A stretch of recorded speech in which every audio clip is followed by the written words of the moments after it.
And we are live. This is Dark Journalists. It's great to have everyone here. It's a huge crowd tonight already. And tonight we don't have the lovely Olivia with us, but we do have Carly out there manning things. And so one of the things that we have, oh, I'm hearing an echo over there, Carmen. Which one is that? Isn't that fascinating? Okay, so I'm going to shut that. I'm not making an echo because I'm not talking. Carmen, it's great to have you here. Everyone, Carmen Boulter is with us. And actually, I'm going to shut, I think there's a second speaker here. I'm just going to shut that down. But Carmen, it's great to see you.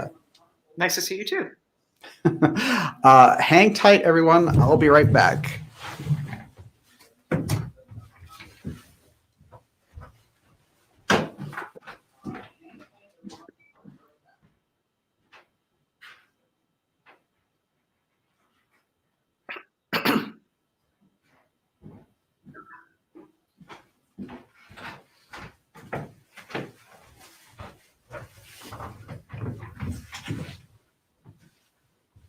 Okay.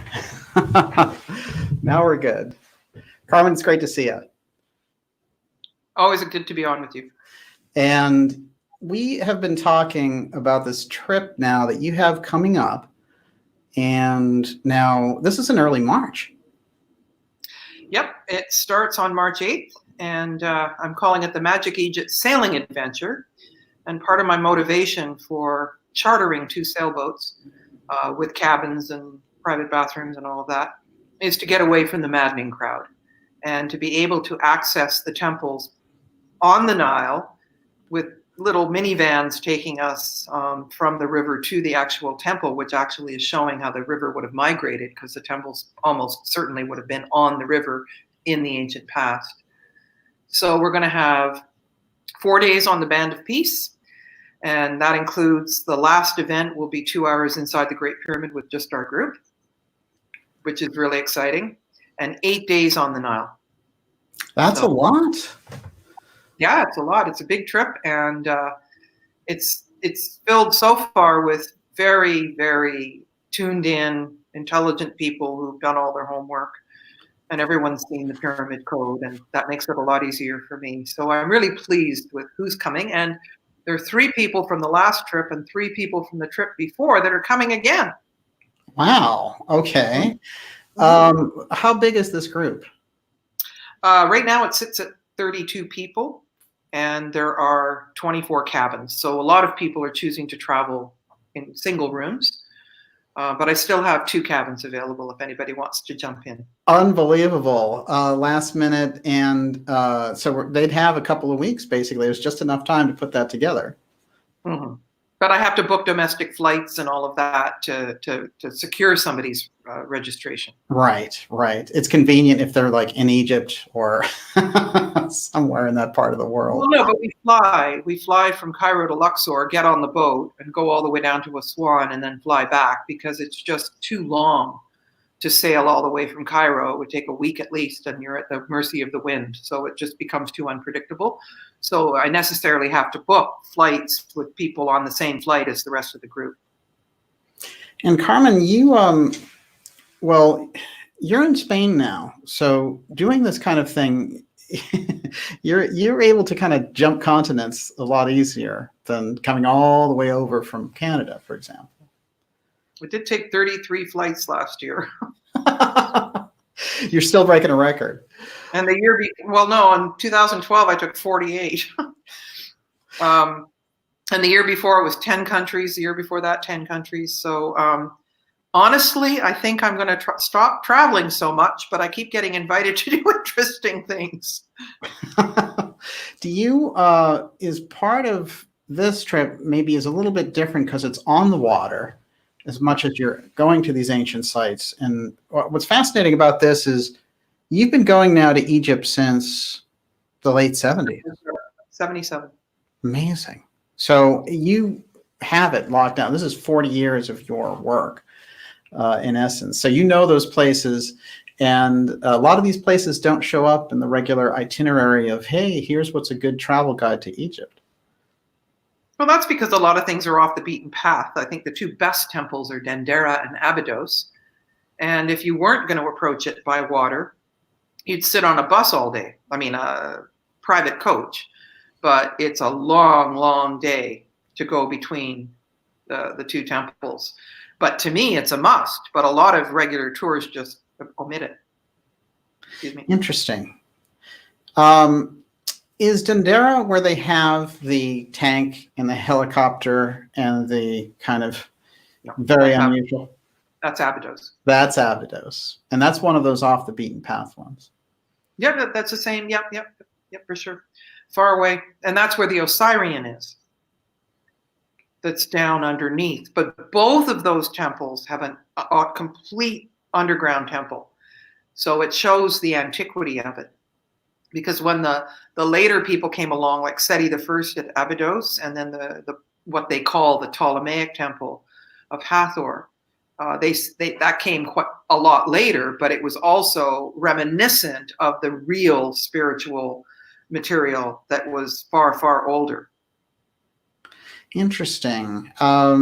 This always reminds me of the unusual aspects of the Giza Plateau, which, as we know, are so ancient, and then we think, that they go even further back, of course, than they're claimed to be. And so you have traditional archaeology putting about 2500 BC, things like the Edgar Cayce readings or anthroposophy puts that more 10,000 BC. One of the interesting things that has always struck me is that when Cayce talks about it and how they set it up originally, he says, well, they were doing archaeology. So there was already a site there, even in 10,000 BC. So this is a very different kind of a timeline. But the problem with that is that the flood, the major flood was around then. We think 10,000 BC, 11,600, Younger Dryas, all of that. And so you're not going to be building a structure and a complex of that enormity, right after the flood. So it would have to, and if the idea is that the alignments came with Leo and all of that, Orion and all the alignments. Well, if those alignments come back every precessional cycle, 26,000 years, then maybe you have to add a precessional cycle. And if you talk to Hakim, maybe 2. So pardon me. That's bringing us, sneezing on the truth, they say. That's bringing us to maybe 52,000 years ago. Yes. And the alignments would be the same, but it makes more sense. But all of these things that we've been lied about, that we've been told lies about, I didn't have a cold when we started this. All of these things are to distract us so we can't figure it out. So we just end up going, well, I don't know. But there are clues that are leading us further and further and further back, which is then what ties us into Atlantis. Well, your work in the Pyramid Code, which you put out as this 5-part series, really broke a lot of rules in how we were looking at that. And you really, and this is an amazingly successful series, it was on Netflix, and it was translated into so many different languages. And I remember the first time I watched it thinking, I've never seen, for example, that particular part of Egypt from the air and things like that. You did some extraordinary things about piecing it together. When you, based on all your experience, when you're there in the Giza Plateau, just in terms of how, with all the knowledge you have, how old do you think the pyramids and the Sphinx are? Well, as I said, I'm getting more comfortable with 52,000 years ago. And I know it was a unified ground plan. Before the pyramids were there, those alignments were represented by other structures. Mm-hmm. And that's clearly depicted in the Pyramid Code with the platform where the second pyramid is larger than the pyramid. And I subscribe to the idea of past life memories, not that you can verify anything with it, but you certainly can get a hypothesis. Sure. One of my early past life memories was before the pyramids on the plateau. Fascinating. So that makes sense to me, which is part of why I have continued to pursue this idea to find clues that would align physically something we've got in the physical with these ideas. And that's the nature of my work. When you mentioned Hakim, and he was a wisdom keeper who kept the Giza Plateau, and it was a family line. He keeps a very cuts a very interesting figure in the documentary. But what did you learn from him that's not in the record books? Well, all of everything. I know that, I've often, like I started reading everything about Egypt years and years ago, like when I was a child, really. And I was like, no, that doesn't make any sense. And I'm like, well, why do you think you know that it doesn't make sense? But it just didn't add up. And so when I met Hakim, the first thing that came out of his mouth was that the Sphinx was her. We were waiting for someone to get off the plane. We were meeting people that were on two different flights, but we were sitting 2 people away from each other at the airport. And he just said something about the Sphinx and said her. And I'm like, I know. I've thought all along that it was female. I mean, whether they changed the head or not, it's a feminine figure. And he knew that. And so, he would talk about precession and alignments. And so as an indigenous wisdom keeper, he was born just down the road at Abusir. And part of the family is still there. Wow. And so the land around the plateau consists of 4 families. And the Fayed family is the other one, Dodi Fayed's family, Princess Di's Dodi. Yes. Wow. Incredible. And it is. It really is 4 families that basically have intermarried. And Hakim. Yeah. When we're thinking about that plateau and the Sphinx, what is the Sphinx like? What is the actual message of the Sphinx on that plateau, in your opinion? What is it actually doing there? Okay, so again, some people say, "Oh, there's 2 Sphinxes," and I'm like, "Well, what would be the purpose of that? Like, what's your theory on why there would need to be 2? Because that doesn't make any sense to me." And that's why I'm pretty sure they're not going to find another one. The other misnomer is that it's a plateau, but it isn't. There's all kinds of levels, right? And the Sphinx is quite low, which is why the water table is used to run right in front of its feet. Right. So in front of the second pyramid, there's a 14-degree causeway, and in front of the Great Pyramid, there's a 14-degree causeway in the other direction. And the Sphinx is right in the middle. So at equinox, it's an equinox marker. So this is happening. I have not dedicated.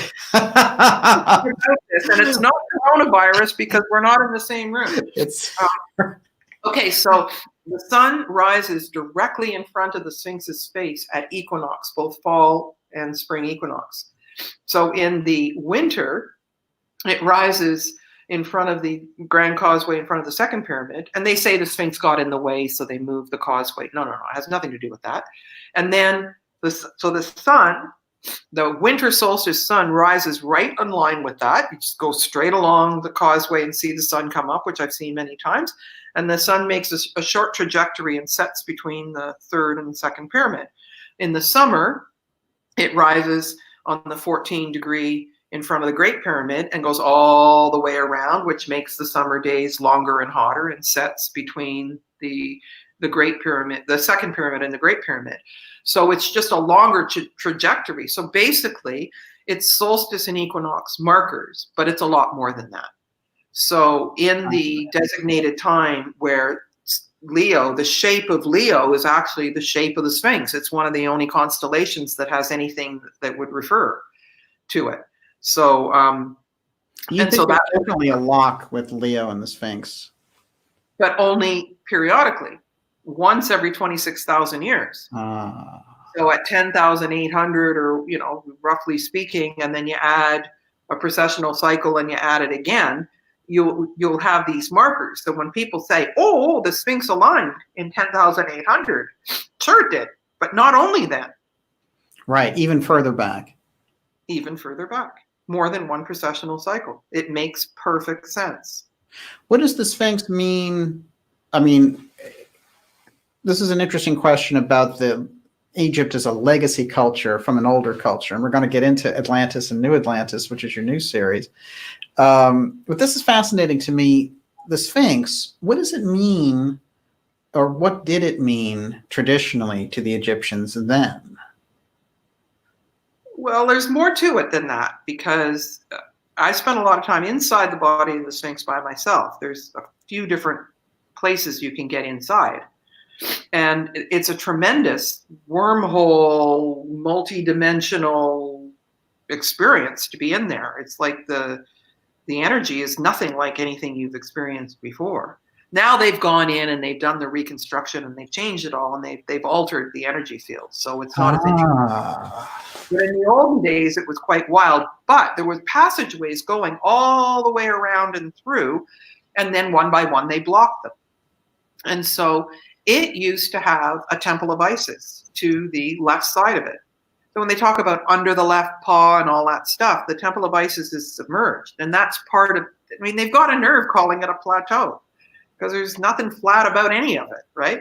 Mm-hmm. And so I've got pictures from 1920 of a temple before Zahi paved over the top of the whole thing.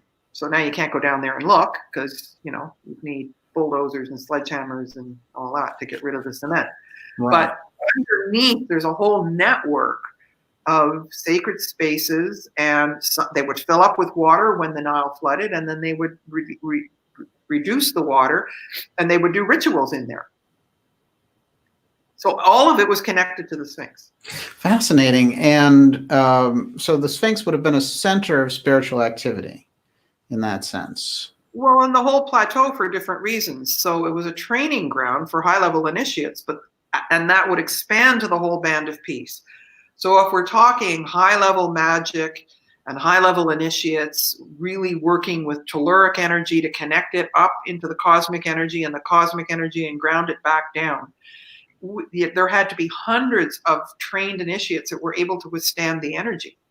So in Elizabeth Caish's book, pardon me, where they talk about temple cats, and that they would be telepathically controlled by the initiates, but if somebody who wasn't trained came along, they turned wild again, and trying to keep the people, the ordinary people, off the sacred area, because they could get what I call electromagnetic-cuted. Mm-hmm. You'll have to excuse me here. Yeah, well, this is very interesting, because I think when we're looking at the Sphinx, we're looking at kind of the apex of this culture, and the Sphinx and the Great Pyramid in this plateau. And it's so recognized that you have to think it was built to last into this period, so that we'd have the message of whatever the initiates of that period were planting. Yes, but then we have this crazy world that turns everything into a lie, and everything that's, everything that's true is, we need a post-truth era word, because we are literally lied to about everything. So with the intention of dumbing us down and not being able to figure it out. Fascinating. Everyone, you're watching the Dark Journalist. Oh, I'm just going to say, you're watching the Dark Journalist show. We're here with Dr. Carmen Boulter. We're going to be talking about her documentary, which is The New Atlantis. This is a fascinating 5-part expanded documentary. And we know the incredible work you did with the Pyramid Code, which captured a kind of spiritual essence along with all the, kind of science you discovered with it too. And that's the interesting thing, that when looking at the ancient Egyptians, they're viewing everything through a spiritual lens. So to try to track them back just as like, oh, well, they did pottery, they did this kind of thing, that would be missing the point, because you've expanded to see their kind of spiritual cosmology. Well, yes. And, if I thought that the Pyramid Code had a lot of obscure different topics to tackle, Atlantis has far less that's easily verified. And I was looking to put the Pyramid Code in a sociocultural context, spiritual, that would make sense, that would hang together and would have verifiable points, which is my mandate for the New Atlantis. And it's there, but the pieces certainly haven't been put together yet. And we're all misguided trying to find the one right answer of where it is, where Atlantis was. And yet we are still content with, oh, it's Antarctica, it's Santorini. Well, wait, if Atlantis disappeared and is gone, then it can't be Antarctica or Santorini. There could have been a colony or something there, or pyramids or something. Like stragglers after the fact, basically. Well, colonization. Here, my working hypothesis is that there was foreknowledge of the next catastrophe because there had already been 2 and possibly 3 major catastrophes where things got shaken up pretty bad and land masses broke and cracked and fell in. And so the mandate of the elite, if you will, I mean, they're probably egalitarian in a bigger sense than we know it now, but the ones who were trying to protect the information and the people would have had evacuation committees basically to go and colonize and take the knowledge and the technology in an effort to stabilize the planet and to preserve the culture, the spiritual culture. And there is a lot to be said for the idea that if you put a knitting needle through the apex of the Great Pyramid, for example, you come out at Haleakala, which is, directly straight through the planet. But there are some working theoretical perspectives that most pyramids have volcanoes on the other side. So there's something about the torsion and the weight of the pyramid, but the other thing is the way the pyramids are designed with a slight triangular shape at the base was so that if there was a tsunami, major earth catastrophe, that the rocks would shake themselves tighter. And so they would actually be more durable after a catastrophe. And Dr. Samos Manigic will tell you, and that's in the New Atlantis, that there are as many as 80,000 pyramids on the planet. Fascinating. He's most well known for the Bosnian pyramid, right? That's the work that he does. He's the one in charge of the Bosnian pyramid, but he was all over the world looking at pyramids before he was given the role of being in charge of the Bosnian pyramid that people didn't even know about. Amazing, amazing. The idea of Egypt as a legacy culture from a more advanced Atlantean culture, when we really dig into this deeply, you have metaphysical information, you have the physical information. The presence of the Hall of Records in Egypt, what's your impression after all this time? I know that for a certain amount of time, you actually lived in something called the Hall of Records. I named it the Hall of Records Retreat Center. Yes. Okay, there's a thing called oppositionalism, where anyone who's talking about Mason's work or mystery schools will tell you the story and then put one big mistake in it so that you won't look in the right place.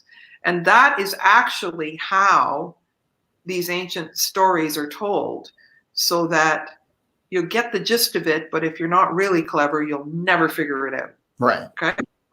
And so even when Edgar Cayce said that it was beneath or under the left paw of the Sphinx, there's still people say, oh, no, it's the right paw.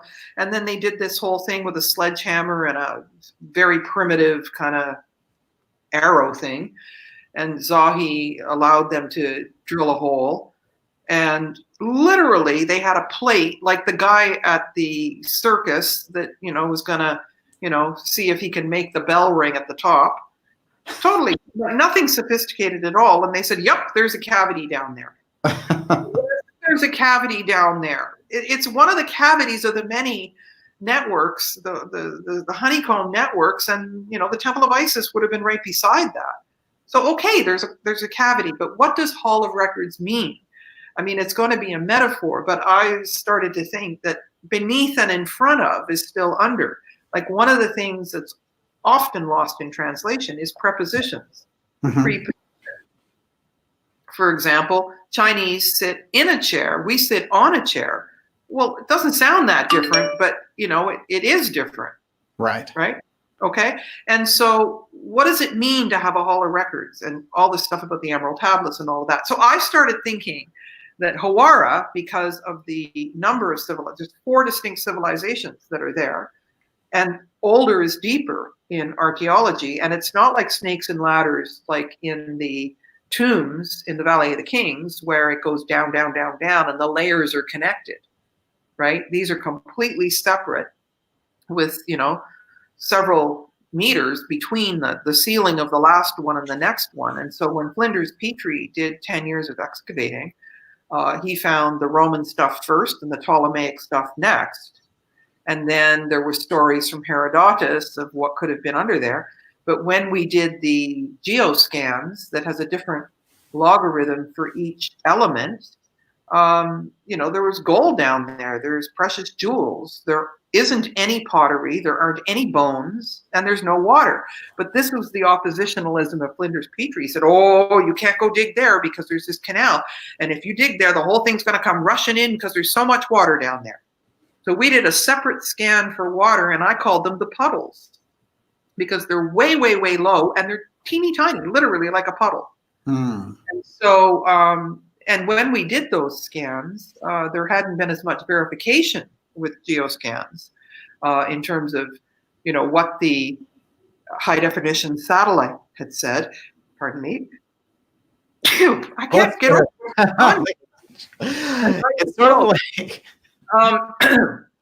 So there's been a lot more opportunity in the years since we did those geoscans to verify what's been found. And it's amazing that it really is quite accurate. And so we've got lots more data to support that than we did at the beginning.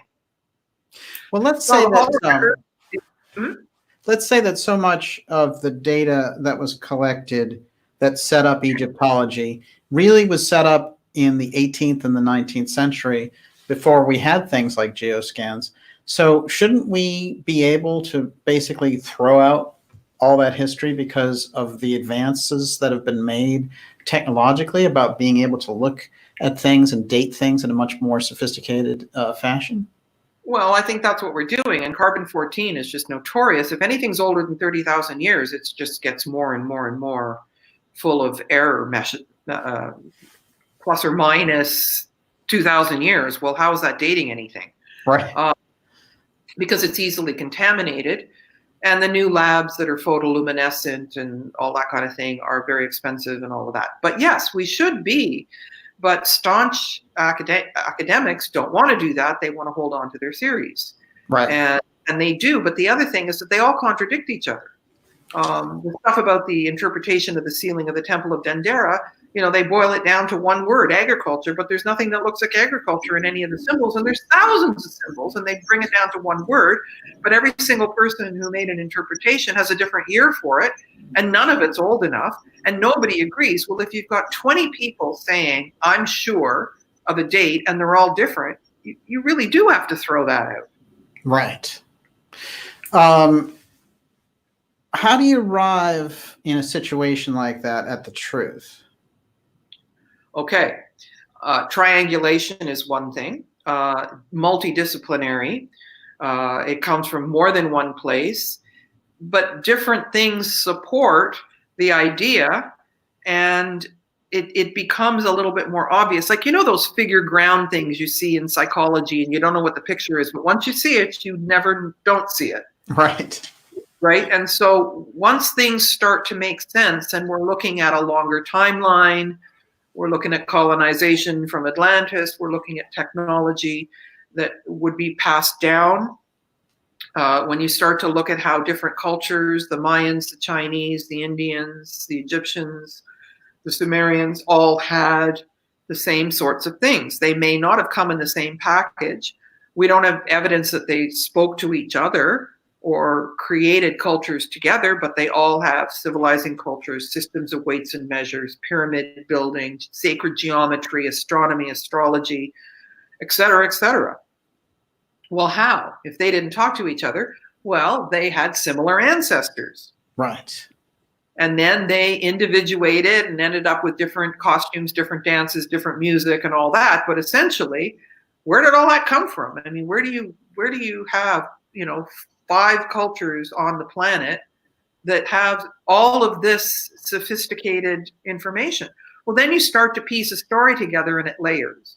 So, in my documentaries, I won't just say something because one person said it and it sounds interesting. Mm-hmm. It has to be supported independently, by a researcher who comes up with something, by an indigenous wisdom keeper who knows it anyway, and something physical. Well, then you can start saying, what about it? But you don't tell somebody it is. You say, look, what do you think? And then it starts to piece together and layer together. It's very interesting. There was a big push in the 19th century to bring Atlantis out. And, Ignatius Donnelly, Theosophy, Anthroposophy, it seems like a mystery tradition was rising. And by the time we're into the 20th century there, we're getting deeper messages. We're getting the Casey work. But it does seem that this is raised up in our consciousness at a certain point because we've reached the level somewhere close to where the Atlanteans reached, and that it's almost like a collective unconscious memory. Collective unconscious, yes, but I think we've devolved. I mean, people are losing their brain power, their memories. We're toxic, sick, narcissistic. Social media has, and I don't know that we've reached the level. I think we've devolved terribly. Yes, but you could say on a certain kind of technological level, we're coming back into that understanding technology on Earth level that the Atlanteans had, maybe missing the spiritual part. Yeah, but if you're missing the spiritual part, you don't have anything. And if it's for making a few people rich, and if the rest of the world, absolutely. Yeah, the philosophy, as I understand it in Atlantis, is if it wasn't good for everybody, it wasn't good at all. And it was egalitarian. And we love to project onto Atlantis. Atlantis has had more comic books and stories and plays and screenplays made about it because we can project on it and make up anything we want about it. And so the bad guys are coming, and they were mixing human DNA with animals. You haven't seen ears growing on the back of a rat, and God sent the flood because they were corrupt. If you don't think we have enough corruption right now, I don't think we're sophisticated at all.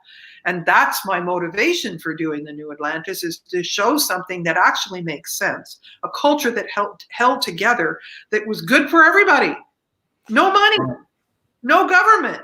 The most sophisticated consciousness was the one that kind of had leadership, but they shared the leadership. It wasn't one person running other people. So I don't think we've got anything that looks like Atlantis right now. No, but there's a message. I absolutely agree with that 100%. What I'm trying to get at is, in the 1600s and the 1700s, we had very primitive technology, as it were. There was a period in time back to the Egyptians where we were a lot more sophisticated, and before that, even more so. So those Atlanteans had great abilities, psychic abilities, spiritual abilities, technological abilities. So we're coming back. There seems to be, in the mystery traditions, this idea that the Atlantis memory is coming back for a reason, to kind of grab this culture and awaken it. But the things that we have in common is, if you look back, say, to like the 16 or 1700s, they wouldn't resemble Atlantis at all. But this culture, with its technological know-how, resembles it on that level. Not ethically, but it resembles it in terms of we're far more advanced, we've gone to the moon, that kind of thing. Well, and everything's questionable, but if you think about Ignatius Donnelly, he was a congressman. Yeah. Okay. Yes. And, starting way back 500 BC with, ancient Greece, it was all the men, the white men who were citizens of Athens, that got to vote, and nobody else did. And so we've had these patriarchal overlays. I'm right, you're wrong. There's only one right answer. The teacher has the answer. Like this intense making stuff up and publishing it and saying you're right. There could be fragments, and there are fragments, absolutely. And that's the crumb theory, that, I go around looking for little crumbs of what could have been said that does make sense, that's verifiable. And then there's heaps of stuff that is misguiding us and not teaching us and showing us what it is. Now, what I think you're getting at is the idea that we can't leave the question alone. Right. Yes. You and I cannot leave this question alone. Yes. How many decades have you been searching on it?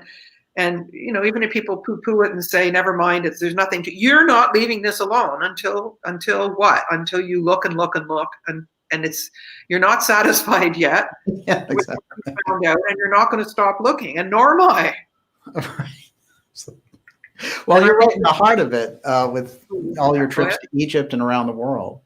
Everyone, we're here with Dr. Carmen Boulter, of course. She's from the pyramidcode.com, and her work, your work really shook things up on Egypt, because there were things coming out, and there was this powerful period, I have to say, when Robert Schoch was doing his weathering techniques and experiments and research on the Sphinx, and Graham Hancock was there, and John Anthony West.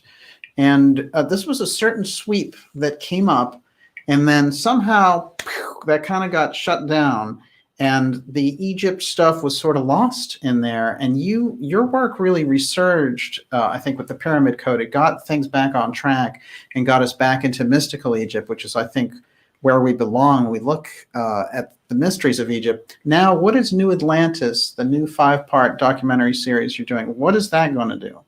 How is that different from the Pyramid Code? Okay, well, it's interesting because as I run the whole storyline through my head day and night for decades, really, I'm really pleased that the Pyramid Code did what it did, because it offered an extended timeline. The idea of precessional cycles, lost technology that is there if you look, that, and as Hakim says in the Pyramid Code, it's not fair to deny what you can see and touch with your own hand. And so essentially what it is the Pyramid Code and going back further and using the same style of not telling you it is, but look at this, what do you think? Letting the audience look and decide for themselves, instead of being domineering and sure. But that doesn't do anything for us anyway, to be sure about anything, because, what are we going to discover in another, number of years that blows our assuredness out the window anyway? Right. So it's looking further back, but I want to know everything about them. I want to know what they ate, what their festivals looked like, how they entertained themselves, what their sports looked like, all of that. And Plato talks about, 3 distinct growing seasons, and coconuts and exotic woods and precious metals and, aromatherapy and lots of interesting things that, we have come to understand since, but that was just normal in Atlantis. And I love the idea of a culture that didn't have money. Right, exactly. And that there was no government. There was leadership through ethics and morality and training. And if somebody, was, rude or narcissistic and self-centered, they were sent away to go sit by themselves until they worked it out, and they'd get visited, but they weren't invited to come back until they kind of straightened themselves out and were there for everyone. Like, narcissism was not tolerated at all, and there was no need for it, so we've created a culture where it's popularizing and glamorizing these sorts of things and modeling it over and over. So the New Atlantis is really looking to go far back and unite the whole, the world, in terms of, there's, lots of places that have been speculated that could have been Atlantis. I say they're colonies, but where is the unified field? So I actually have footage from 17 countries. Fantastic. Yeah, which took a long time to get. And it's no small feat. It's no small feat. I mean, 17 countries is remarkable. It's no small feat at all. And then how do you tell this story? So I've been going over it and over it and over it. And I've got a pretty good handle on it now. And so now we're at the tail end. Because, I mean, I had writer's block when I was doing my master's thesis, and I understood that you shouldn't be putting your fingers on the keyboard until you know what you're trying to say. You can't just put your fingers out and if you don't know what you're doing. Yes. So it took me a long time. And then, it was a very intimidating subject. Like, who am I and what do I know? But I'm not trying to say I know. I'm just trying to say, look at this and look at this. And how does that fit? And wow, that's there too. And that was over there. Well, how did that happen? And it just gets the whole juices going. And what's interesting when people watch the Pyramid Code, at the beginning, they go, oh, I don't know about Egypt. Tell me about what you think about all this. And they'll say, at the end of the pyramid, watching the Pyramid Code, I knew that. All right. They've educated themselves. Which means that we all kind of, those of us interested in this, have a sense of something. And most everything we look at on TV and movies and whatever is cognitive dissonance. Look over here, look over here. And then they try to sell you something. Right. So at the end of watching most of the stuff that's out there, our brains are scrambled and we feel horrible at the end of it. So if you can watch 5 hours of TV and feel good at the end, you weren't jerked around, if you will. Right. Now, I want to mention about the documentary. It's going to be 5 parts. And I'm not going to talk about the destination of its distribution. I mean, the previous one was on Netflix, and we'll leave that there. But it's going to be widely distributed. I just want to find out from you, when do you think the documentary series is going to come out? Well, I'm determined to finish it this year, 2020. Okay. And work expands to fill the time you have. And it's always, it downloads a slow trajectory and then you go faster. And then, I mean, if you don't have a deadline, nothing's going to happen. But it's a big, big, big undertaking. Yeah, it's fascinating, and incredible guests help you on this journey. It's interesting that unified field theory that you're talking about there, because when I think of the Casey work, and he talked about the Hall of Records in 3 different places that the Atlanteans had placed. And he mentioned the 3 places as Giza was one of them. The other one was a sunken temple off Bimini, Poseidon temple, and the other one was Yucatan. The idea of unified, that's interesting. We have Egypt, Yucatan. Casey is connecting these things up. In your work, do you see a connection between the Egyptian legacy culture and the Mayan legacy culture? Absolutely. Absolutely. It's everywhere you look, really, if you're looking in the right way. Mm-hmm. But we're so distracted, and it's interesting how the propaganda that has existed has taken us away from understanding this instead of bringing us toward understanding it. Mm-hmm. And I think there's a good purpose for that. Like, if everybody woke up, that would be a pretty big threat. And so even the people that were waking up, once 911 happened, then all of a sudden everybody went back into their shell. Right. I mean, there is an awful lot that's distracting people from accomplishing and achieving the knowledge. Do you think that these 3 halls of records, or this connection between these cultures, do you think the Atlanteans meant for a period like this for us to rediscover that, to kind of be awakened? Well, I guess it's kind of like somebody who makes a time capsule. Uh-huh. What are you going to put in it, and how are you going to protect it? Where are you going to put it? So seeds, books, codes, music, some kind of technology to play your DVD. Right. And then it's lost and nobody finds it. And 100,000 years later, somebody comes along and goes, "What's a book?" Like, you never know. I mean, I think the way we have past vision now and past lives, I think that there's kind of an arc that I think the ancients had future vision, that it was going to turn into a bloodbath. And instead of blood from life, it was going to be blood from death. And this was going to be a problem. And we better preserve some of this knowledge in the hopes. But we didn't know who was coming along or how things would turn into the catastrophe that we've got now. Mm-hmm. And who's going to find it? And if they find it, are they going to be able to understand it? There's all those calculators and acrotiri disk and all this stuff that, people looked at it and went, well, what's this? And it took a long, long time before they figured out that it was a calculator of planetary systems and whatnot. So a lot of the records have been left, but we don't know how to interpret them. Like, for example, the sealing of the Temple of Dendera. There's so much information there. But until we crack the code of it, we can't access it. So, yes, did they leave something? I think and I also think it's us, we left it for ourselves. I've often thought that if somehow there was a future prediction that everything was going to get as dense as it is now, and distorted and sick and poisonous, what would we leave for ourselves if we knew we were going to come back?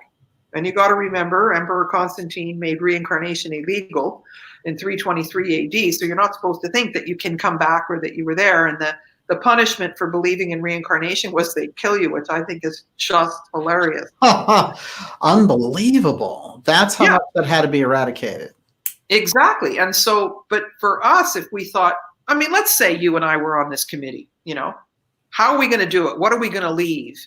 And if everybody's snoring soundly, what are we going to do to wake them up? And okay, I'll see you there, but, and I think of what's left in the temples of ancient Egypt is the code. You can't leave a book in English if there wasn't any English. That's why when people get a hieroglyphic, medallion that says their name, this is an A, this is a B, there's 4,000 hieroglyphic symbols. How is it an A? There was no English. Right. And so, but if it had to just be symbolic, what do we leave? Right? And how do we get ourselves into the symbolic brain? That's the other thing, making every kid write with their right hand and knocking off everything that's symbolic and making everything concrete, reading, writing, and arithmetic. Like, whoever orchestrated distracting us did a fabulous job. Right. Well, let's think of it this way. When we're reconnecting with this information, there's something more than just the scientific recognition of, we did a test and this thing is 10, 15,000 years old. So that changes our ideas about things. Okay, that's one side of it. But there's a collective memory that something else happened in there. That's what you're getting at, I think. And so the question is, where do we go with this now? Like, can this culture accept the intense antiquity and spiritual advancement, technological advancements of the past? Well, we can't even get university professors to agree with lots of different things. Like when I watched that whole controversy over plate tectonics, when I had a minor in geology in one of my first degrees, right. Like they couldn't accept hard proven fact because everyone's supposed to repeat the protocol, the accepted story, which is why I did my PhD in linguistics instead of Egyptology, because you couldn't tell a new story, and they weren't seeking the truth. They were seeking to uphold a protocol that came down, in the old boys club, where Freud and Champollion and, they were all Darwin, they were all smoking cigars in the same speakeasy, deciding what they were going to still be teaching, and school's obsolete in its own way. So, I guess I sound a little bit pessimistic, and, when people get excited about your show and this work, I think, good, that people care, but there's a whole lot of people who don't care at all. They care about what they had for breakfast on Facebook and their cat sleep. Well, this is the nature of the contrast between, kind of traditional mindset about these things. Although I do feel that there's room in people's minds if they're given a solid lead that they can follow. If they're giving something like your series, the Pyramid Code, for example, I think a person who's been locked into, National Geographic or something like that can break out of it, because I think that ordinarily human beings want the truth, and that's the thing. And I think that we're in this kind of bubble of information.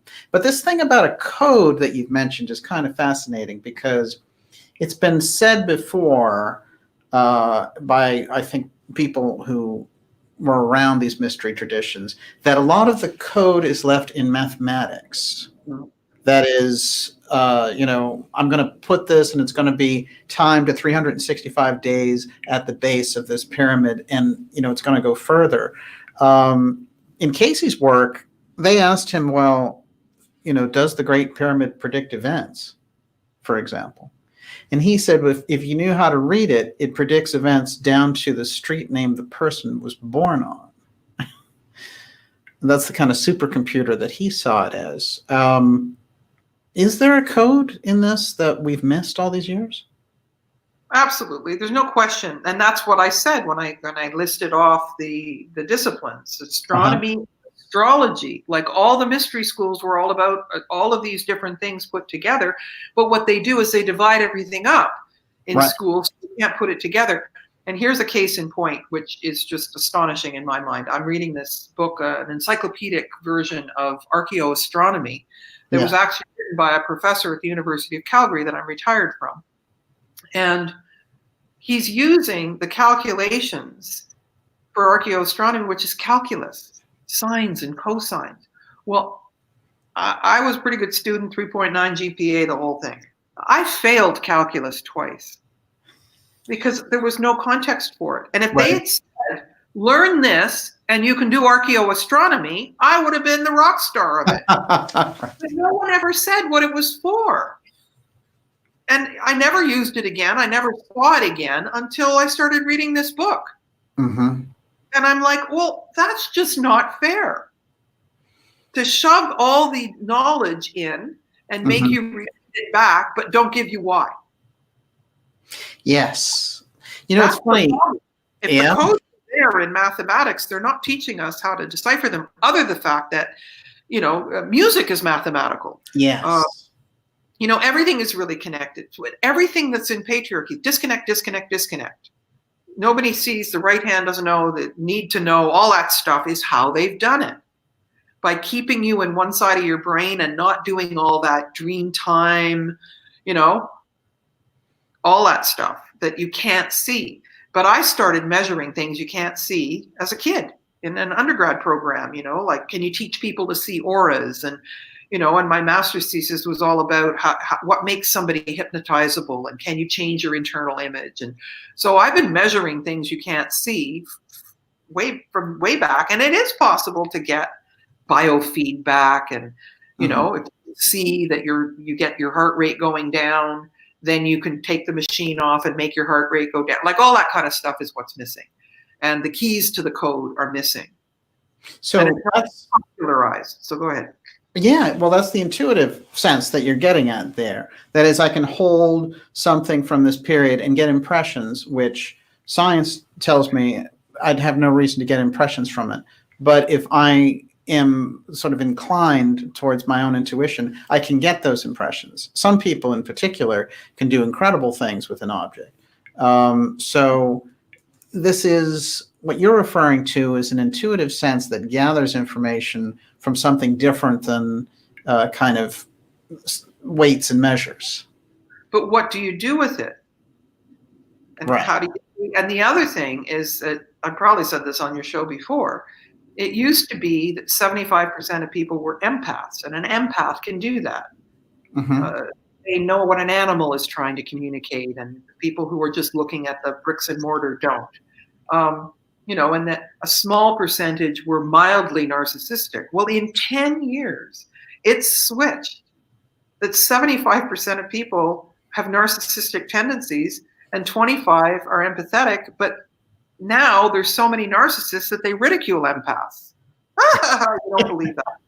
Right. So it's become very unpopular to get impressions. Or if you say you had past life recall, people will laugh out loud. But how else are you going to figure out? Like I assume that everybody coming to Egypt with me was in Egypt with me before, and they know me.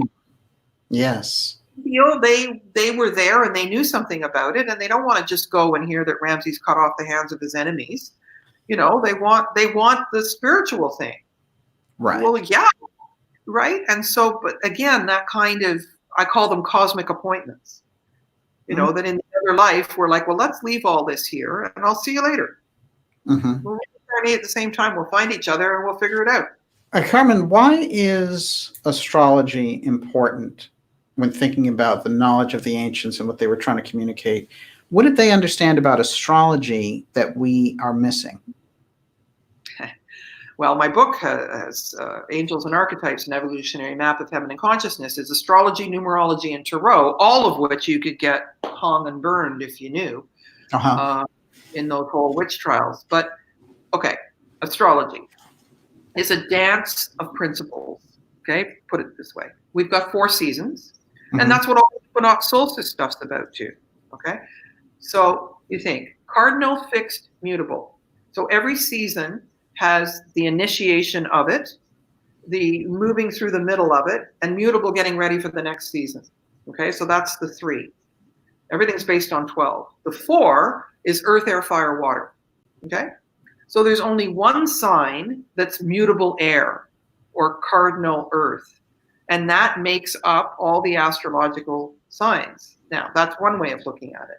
The other way is that along the ecliptic, which is what the ancients, before there were city lights and everything else, they were just looking at the stars and watching the constellations go by.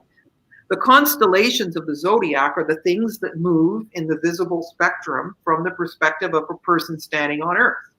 Okay? And so the idea that planets and energies affect us, I mean, is obvious when you think of the tide and a moon, the moon, you know, tide goes in, tide goes out because of the position of the moon, new moon, full moon. Well, this is all the ancients had.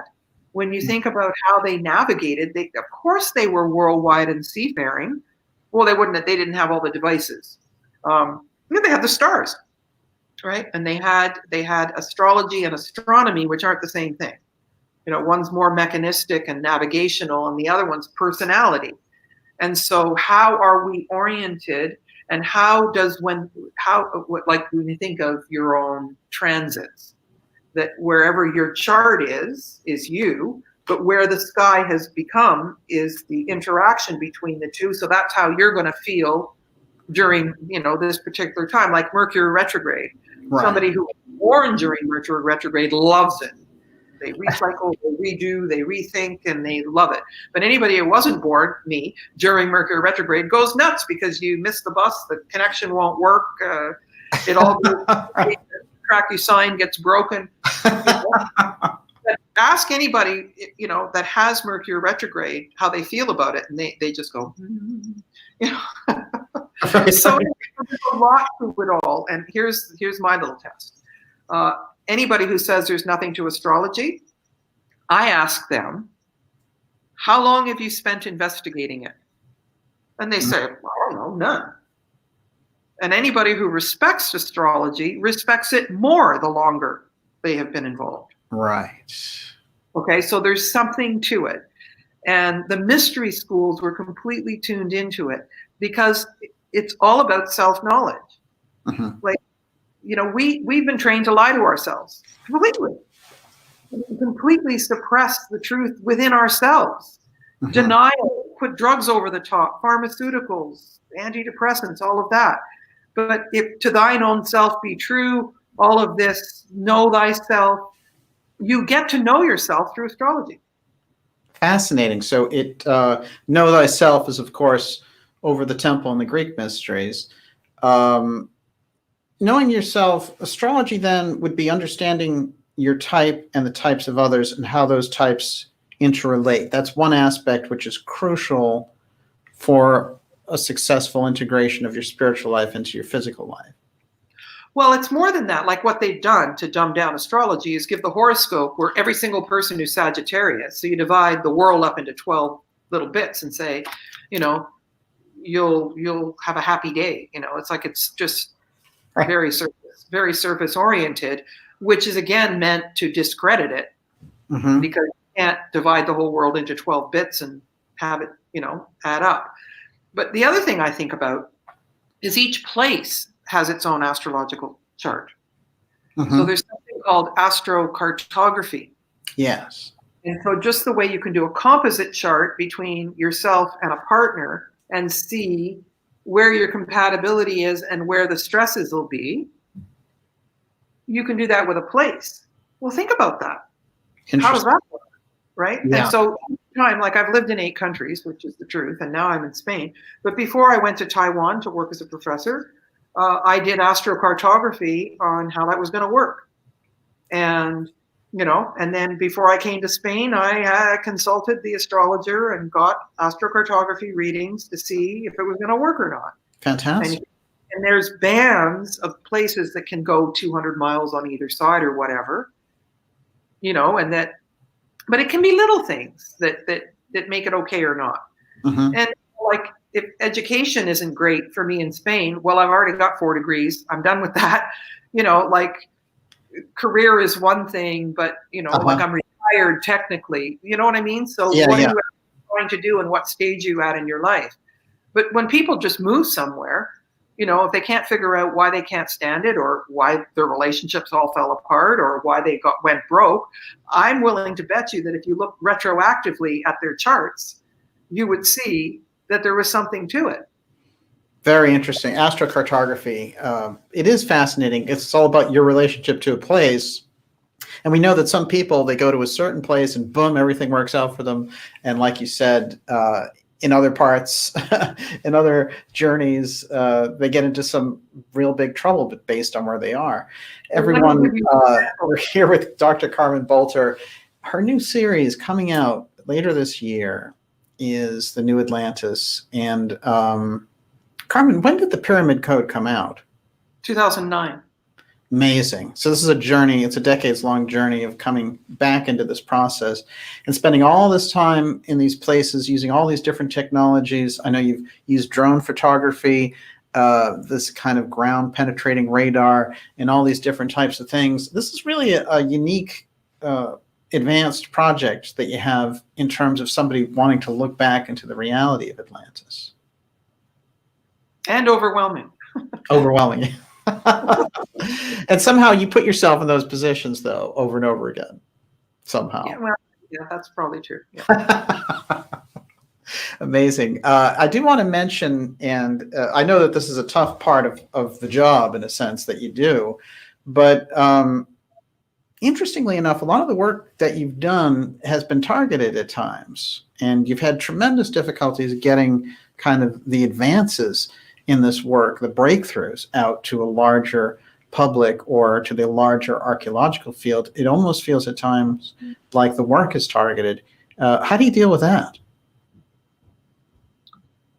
Well, let's just say that I've been targeted one area at a time, not just like where I'm, stuck in a way that I can't move, but every platform that I've been on. I mean, I've been into technology and computing since 1982, right? Mm-hmm. And so I've been on the cutting edge of the newest computer and the latest technology and all that. So, I was using Wi-Fi in 1996. I had email in 1982.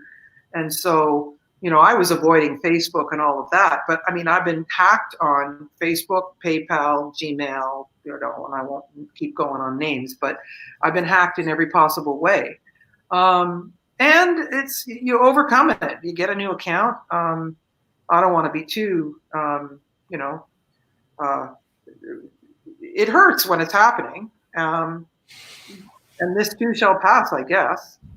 But there's all kinds of different scams going on out there. Yeah. And part of gullibility, like, I don't believe anything anymore, like I question everything, but like people are like, oh, are we going to, like they just jump right into what they've been taught to think or what the news is telling them, and they believe it. And we can get tricked. Like something that says it's encrypted may not be encrypted, right? Mm-hmm. So, but after a lot of these things happen, you go, oh yeah, one of those. Right. Absolutely. Well, you've dealt with it.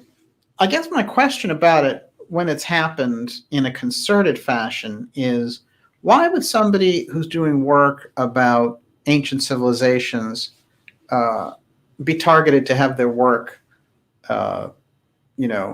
either discredited or slowed down? What kind of a program would exist to get that type of information out of the mainstream? Well, I think it's a unified field in its own way. It's, we're in charge and we've got the narrative, and we're going to keep on promoting it and telling you what to think. Like, school doesn't teach you how to think, it teaches you what to think. Right. Yes. Right. And so this idea that we can remember, or we can do personal development, or, expand our consciousness, so you don't need the priest. The politician doesn't go solve your problems for you. You make your own goals. Right.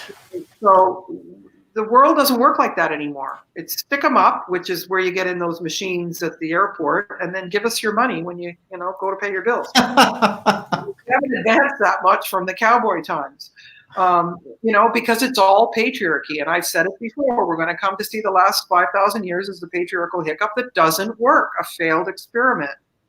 And so all of these things are power over instead of personal empowerment.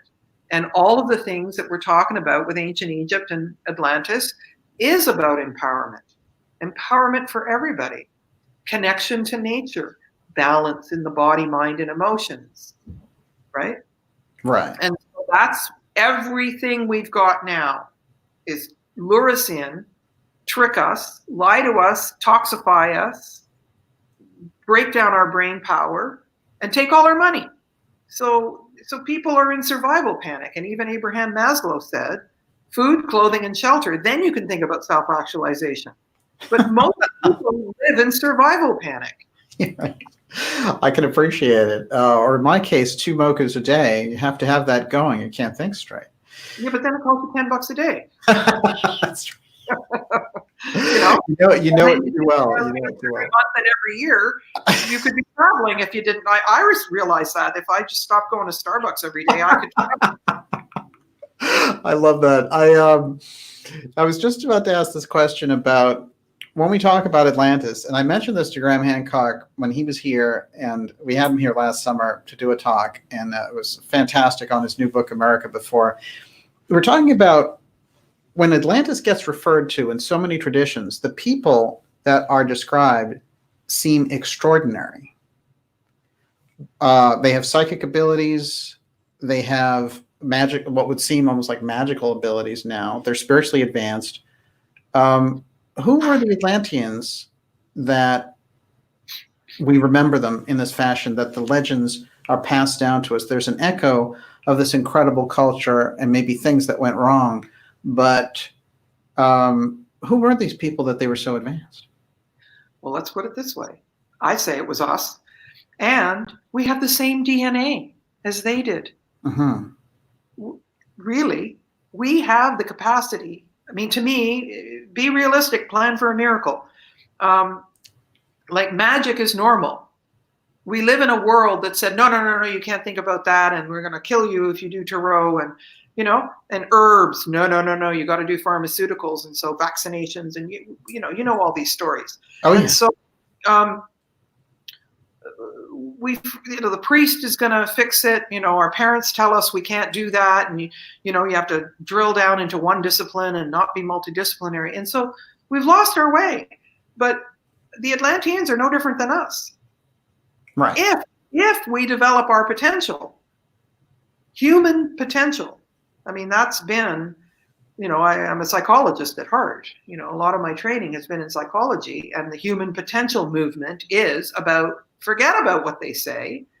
What makes you the best version, and how can you contribute to humanity? Right. Like, people don't ask those questions. So just give it all to me. Give me the money. I want a Ferrari, and we'll use the secret and put $1 million in my bank account. Put a few ohms in there, we're all set. The manifestation isn't about using it for yourself.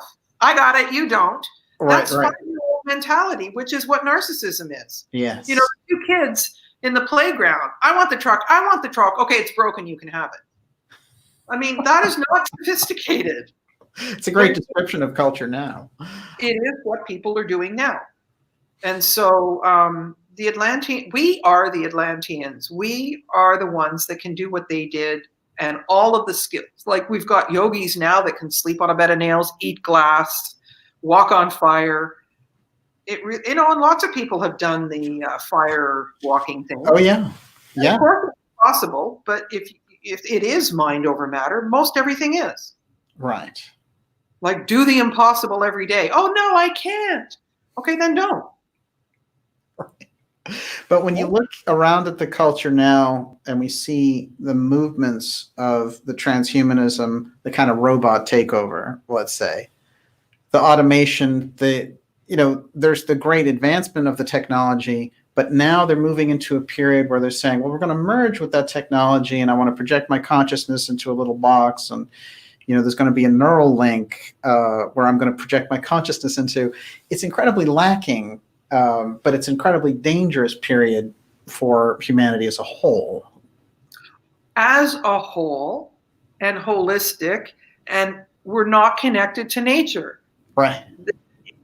This is, as I said, a moral crisis. We're in a crisis of values. Disconnect, disconnect, disconnect. Believe me, don't worry your pretty little head about it, is what got us into trouble. Right. Keep me connected to animals, keep me connected to nature, breathe real air, et cetera, et cetera. Connect with each other. Like, even if you're not in the same country, like if you're developing your psychic ability, how many times do I reach for my phone and it's not doing anything, and then I've got it in my hand and it rings? Right. But the person dialing me already thought about connecting with me, and then I pick up the phone. Right. Right? And then they call. So, but I did a lot of research on the effect of the Great Pyramid being inside the king's chamber in the sarcophagus. And what I noticed was the more time I spent inside the Sphinx and inside the pyramid by myself, well, and with other people, not inside the Sphinx, I was always alone, but the more psychic I became. I thought, what's that? What exactly is that? I couldn't prove it, but it was certainly happening. And so I devised a way to measure that and to come up with variables that would actually indicate it. And I did a longitudinal study with hundreds and hundreds of readings and explained to myself what was really going on. So all of this is possible if we think about it and work it. But I mean, it's just like muscles. If you don't use it, you lose it. Absolutely.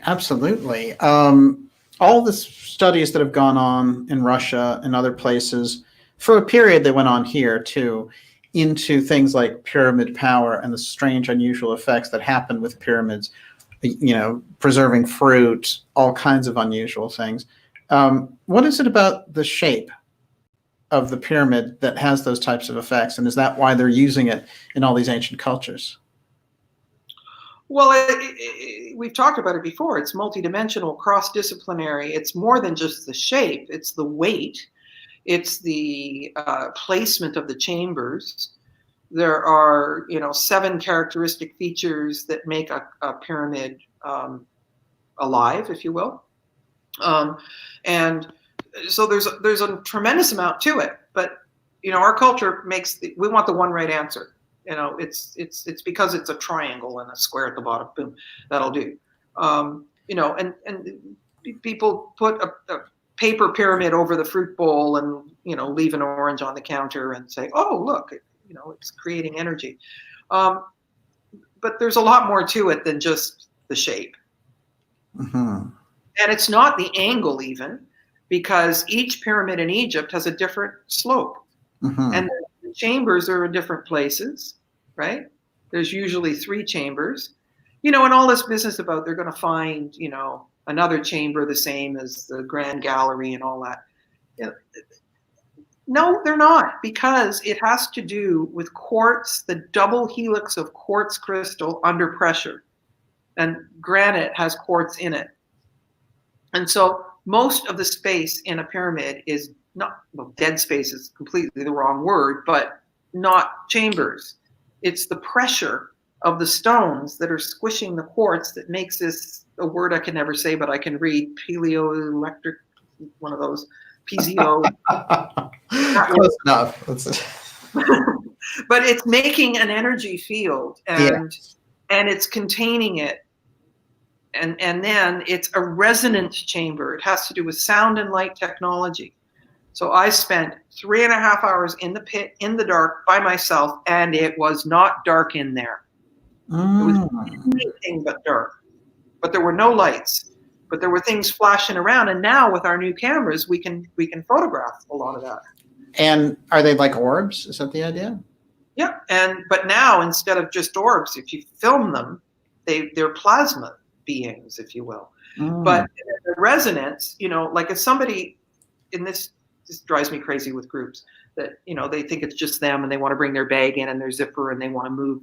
Every footstep, everything is just resonates into the whole pyramid. If you're in the pit and somebody else is in the king's chamber and one person claps, it goes.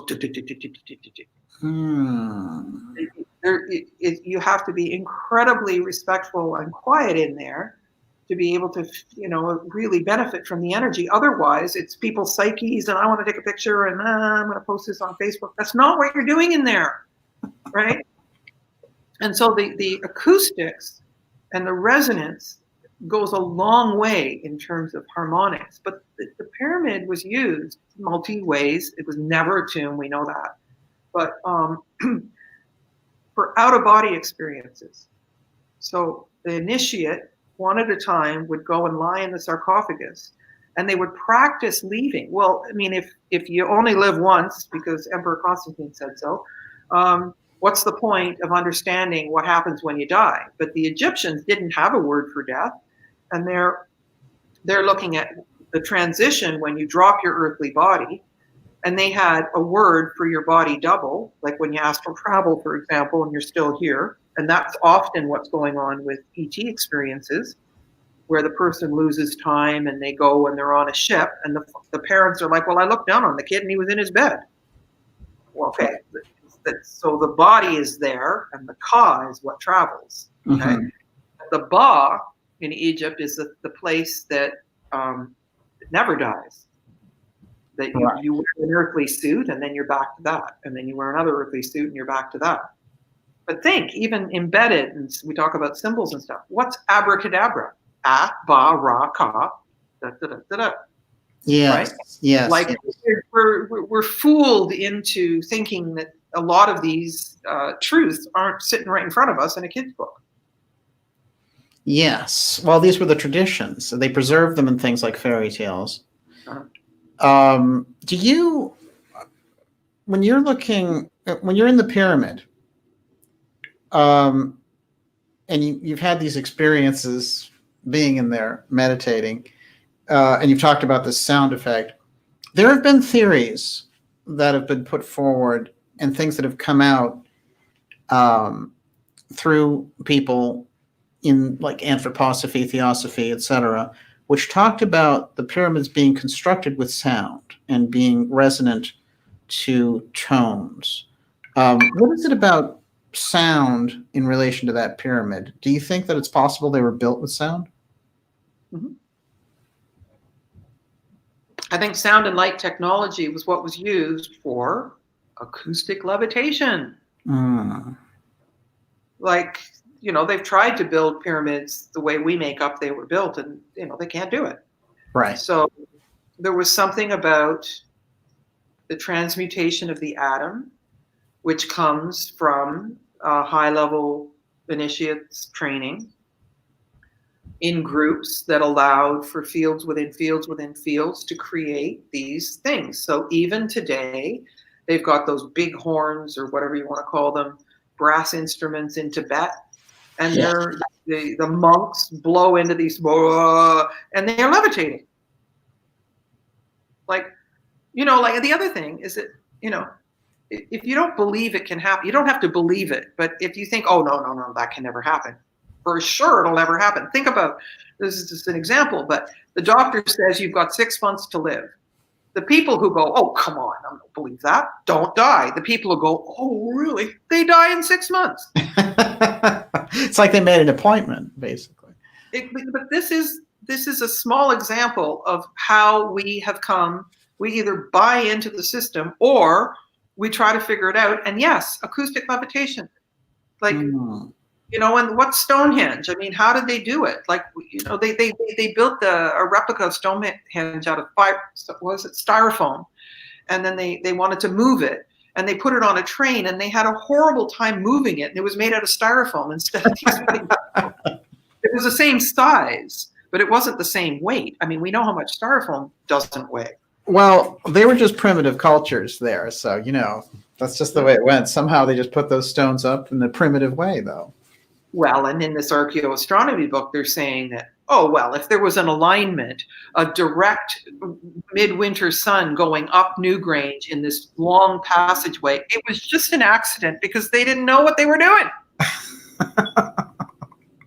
Like, and that's how slavery. Well, the black people are like animals. That's how, women are sinful. So the man, like, this is just freaking propaganda that has just been passed down, that it's only the, white Anglo-Saxon men, like in Greece, they call it democracy, that everybody else is not good enough. Well, and so the ancients, you project all that over the ancients, and they were just primitive and silly. Yeah, right. It's tedious. After a while, when people think that way, it's just not appropriate, really. Yeah. Well, it's so exciting to be in that environment, and for someone to degrade it with such a kind of a base explanation. It is, especially when in relation to Stonehenge, forget it. The place is absolutely magical. Everyone, we're here with Dr. Carmen Boulter, and you're watching the Dark Journalist Show. It's fantastic to have everyone here. It's a huge crowd, and it's President's Day. We have the honor and the luxury of having Carmen with us because it all worked out for us time-wise. Carmen, and of course, she has the new Atlantis documentary series coming up, which is a decades-long follow-up, really, to the Pyramid Code, and goes deeper on the Atlantis side, so it's going back and even further back. One thing I wanted to ask you in relation to this, Carmen, is you talked about civilizations and snapshots and the way that people lived in Atlantis with no money and being more connected to spiritual ideals. We have so many stories from Plato through so many other traditions. There is a snapshot in Egyptian history, and you have a great connection with it when you bring it up and you talk about it, which is the Nefertiti, Akhenaten, Tutankhamun period, and Amarna. That is a kind of revisiting, in a sense, of Atlantis. It sort of comes back there, and we have this period. And eventually the Egyptian priests and the royalty there try to wipe out Akhenaten and Nefertiti, even their mention in history. What was it that was happening there, and how are they plugged into this tradition? Okay, and that's a brilliant question. So think about the milieu of the Amun priesthood and a patriarchal version, and we still say amen. And that's the whole, I got the power, I'm going to help you get to the other side. Don't worry about it, just give me your money and I'll fix that for you. But it didn't spring out of nowhere. So when you think about the 18th dynasty, we started out in the early part with Hatshepsut, right? Who was pharaoh and queen, right? Yes. And why it was still a matriarchal time, but the ancient traditions were priestesses being trained and priests, but separately, but very definitely priestesses. And so then a couple of generations later, we have Amenhotep III, who was Akhenaten's father, and Queen T. But they were already starting to loosen the grip. And even before that, his grandfather, if you look at the Temple of Kalabsha, these ideals and the way the spirituality was coming down is plain as day on the temple walls. And so this is what Amenhotep III was raised with. Amenhotep II was his father. So that's Akhenaten's grandfather. But Hatshepsut would have most certainly been the great-great-great-grandmother. Right. So they didn't just wake up and end up different, right? And so Akhenaten was co-regent. He started out as Amenhotep IV, but Amen priesthood, who were all about getting 50% of people's grain harvest to give to the temple to ensure your salvation and your time to go to the other side. Well, we got the same thing now, and we still say Amen, right? It's the same word, and it comes from the same idea. And so Nefertiti and Akhenaten went, you know what? We're not doing this with you. So they closed the temples. They got a terrible bad rap. Oh, he's deformed. He's crazy, because their bread and butter was taken from them, right? The Amun priesthood. And so they plotted. Anyway, so there was going to be the Civil War. The capital went from Memphis to Thebes, and every Sothic cycle, the cycle of Sirius, they were going to redo where they lived. And they went, you know what? We're stopping this whole thing. They picked a point in the middle, which was Amarna, and they started a brand new civilization that was these principles: egalitarian, creative. There wasn't this big hierarchy. And this is Akhenaten and Nefertiti started this. Yes, at Amarna. Akhenaten. So he changed his name to Akhenaten. Aten. And the Aten was the sun. Oh, they worshiped the sun. They were just so primitive. No, they understood solar energy. They understood nature. They understood the cosmos. They just got a terrible bad rap about it all. But then, I mean, that's the only thing that was ever there. A lot of these temples are built on top of other things, and certainly Catholic churches are built on top of temples of Isis and blah, blah, blah. But yes, we have not had peace on the planet since Amarna. Think about it.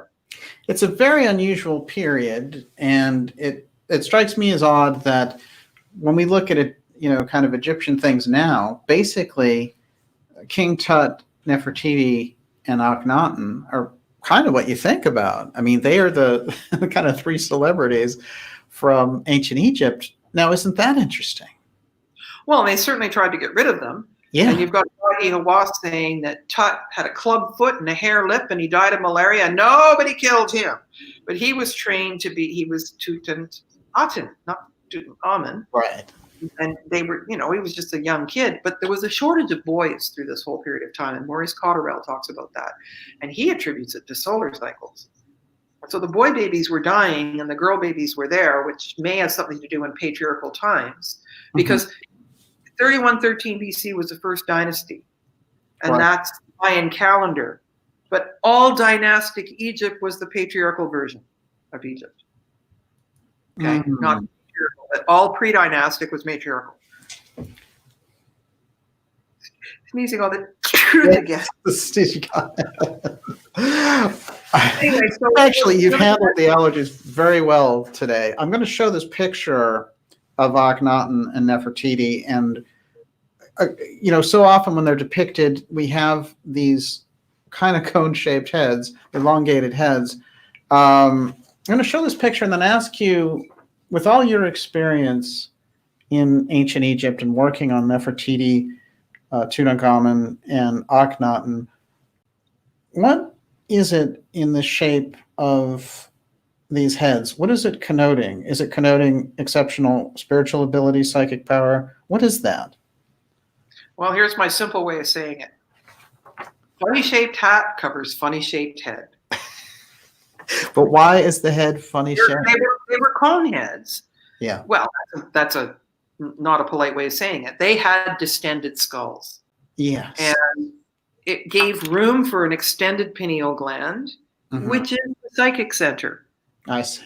They made them more intelligent because they had more room for their brain. And so later in time, they wanted the children to not in Egypt, but other cultures, they wanted their children to emulate that. So they started binding the heads of the children. But you can see the bands, the marks on the skull. Right? A lot of people who talk about distended skulls won't make this distinction between fake ones and real ones. Right. So in some ways, they were a different race. They were star beings, but we are all star beings. I mean, where did any of us come from? So we get all this mixed up in the misnomer of it all. But let's say the later culture period in Egypt try to imitate this, which is what you're talking about, where they just kind of try to elongate the skull. But these people, they did that later. But they kept wearing those funny-shaped hats. Right. So it happened later. Nobody is pointing out, even in King Tut's skull, like there are X-rays that will show that he had the elongated skull in a real mummy now. But if you look at the mummy rooms, you will not see that the Ramses, they did not have those kinds of heads. Right. But in other cultures in South America, they started binding the heads. Right. That was because the people who had natural elongated skulls had abilities. So let's go back to the naturally elongated skulls, just based on what you've seen. And forgetting that we're star people, I get that. I hear you. But those people, why do those people have these elongated heads, Akhenaten and Nefertiti? What is your real explanation for that? I think you're kind of stumping me. Maybe we'll get I'm sorry. I just know that you have been so deep in this research, and it always fascinates me. Even in the classic shot, the heads are always different than other pharaohs and people, and I think it's absolutely fascinating. And I think that the kind of explanations that we've got about them, saying like, well, maybe they had some kind of an illness that gave them that appearance. Oh, well, that's a cheap trick. Okay, let me tell you something. What's the real answer on this? Okay, we talked about the turkey find. Yes. And I say that Nefertiti, and there was lots of stuff from Amarna and all the different gods and goddesses, and they said they went to one god, but that's what they're modeling Catholicism on, which isn't what it was. And this is the idea that Nefertiti fled Amarna because they never found Nefertiti. Was coming to take over.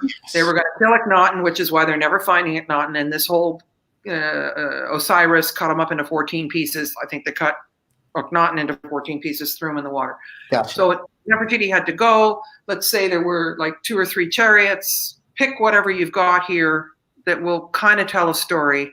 And we'll go and you'll travel separately for safety and we'll meet you somewhere. And they ended up somewhere, right. Anatolia, somewhere like that. Yeah. And so there was, and then it was all treasures moving along the Silk Road. And then eventually they just had to hide it in a cave, whatever. And so I was in touch with these, treasure hunters. One of my animator sisters got sick of her life and went and married a Turkish guy, and his cousin was a treasure hunter. Oh, that's great. And we had a regular meeting, and she goes, "Oh my God, look at these pictures!" And really, there was a fake one as well that I can see very clearly when the proportions aren't exact. That it's fake, and something that's real. I've just got a real sensitivity to it. Anyway. So they had all these gold statues, similar to ones I've got in here, but they're replicas, obviously. And they scraped away a bit of the gold on the back, and there was wood underneath. And they carbon dated these statues. And they came out to 13,000 years ago. Mm-hmm. So the stuff from Amarna, as much as I thought it was made in the workshops there. Uh-huh. It was inherited. Like your grandma's china and silver. Ah. Like the schist disc that was found with a skeleton in a fetal position with bits of rope and pottery. Mm-hmm. He found it and it was inherited somewhere. Wow. I know. So then you think that they really were representatives from another race or something like that. Yes. Who were naturally more able to do the transmutation of the atom, levitation, bilocation, teleportation, beam me up, Scotty, all that. Alchemy. Absolutely. That's normal in this world. Right. We've lost touch with it. We are dumbed down, but we do have the same DNA. Right. So we're capable, is what you're saying. We're capable of. If we pay attention and not. It's getting harder and harder, though, because of the absolute toxification going on everywhere. Yes. It's really hard to think straight when you've got brain chemicals going on. I agree. Let's stay with Nefertiti here for a minute, or this idea. This is really fascinating to me. And you've talked about the unified field of some of these things in different areas and this legacy culture kind of informing different parts of the world. And the legacy culture here, Atlantis, that's where New Atlantis is coming out of. So I've been following the work of Egerton Sykes, who was somebody who operated basically between the 50s and the 80s. And he died back there in the mid 80s. And he called together the best scientists and people. And he was a British intelligence officer who retired and had heard stories about unusual ruins in that area that we call the Hotzone on the show. Now, one of the things that he said several nations were aware of was a temple of Isis under the water somewhere between Cuba and Bimini. And what I wanted to ask you, I know that we've seen with the Bimini Road, which Casey had predicted was a part of this Poseidon Atlantis temple that was rising off Bimini, which he predicted was eventually going to rise completely. And he talked about Atlantis rising. The idea of an Isis temple in the Bahamas, in that area, what do you, based on all the things that you've looked at, what do you think of the possibility of that? Well, first of all, we've got footage of dolphins on the Bimini Road, underwater footage. Fantastic. And, yeah. And actually, I went there with a crew and underwater cameras to dive, and it's not very deep at all. Excellent. Okay, so I don't know, 10 feet deep, not deep at all. Okay, so something's rising, A. B, I went to the Bahamas right after the big, whatever it was, hurricane or whatever. Yes. And, everybody thought, you can't go to the Bahamas, they're gone. But it turns out that there's a number of different islands, and only one and a bit were damaged, but the airport was still open in the one that was a bit.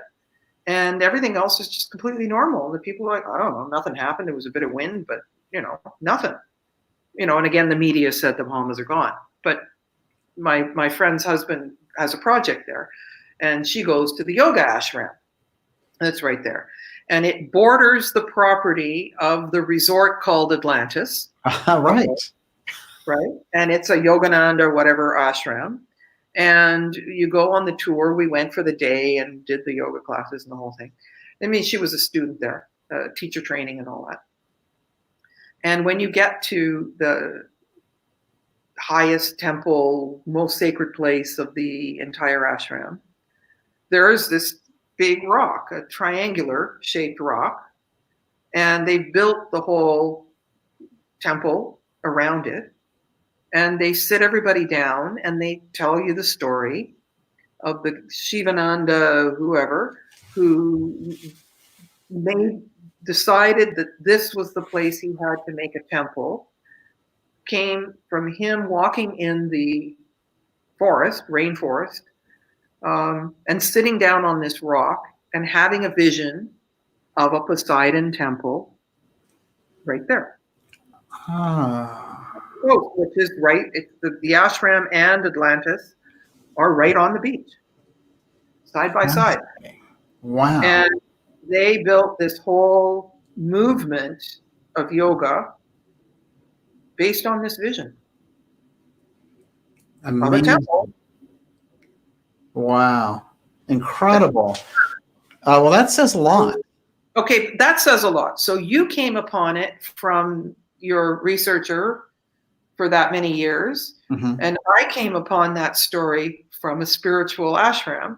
Right. But it's the same story. That's right.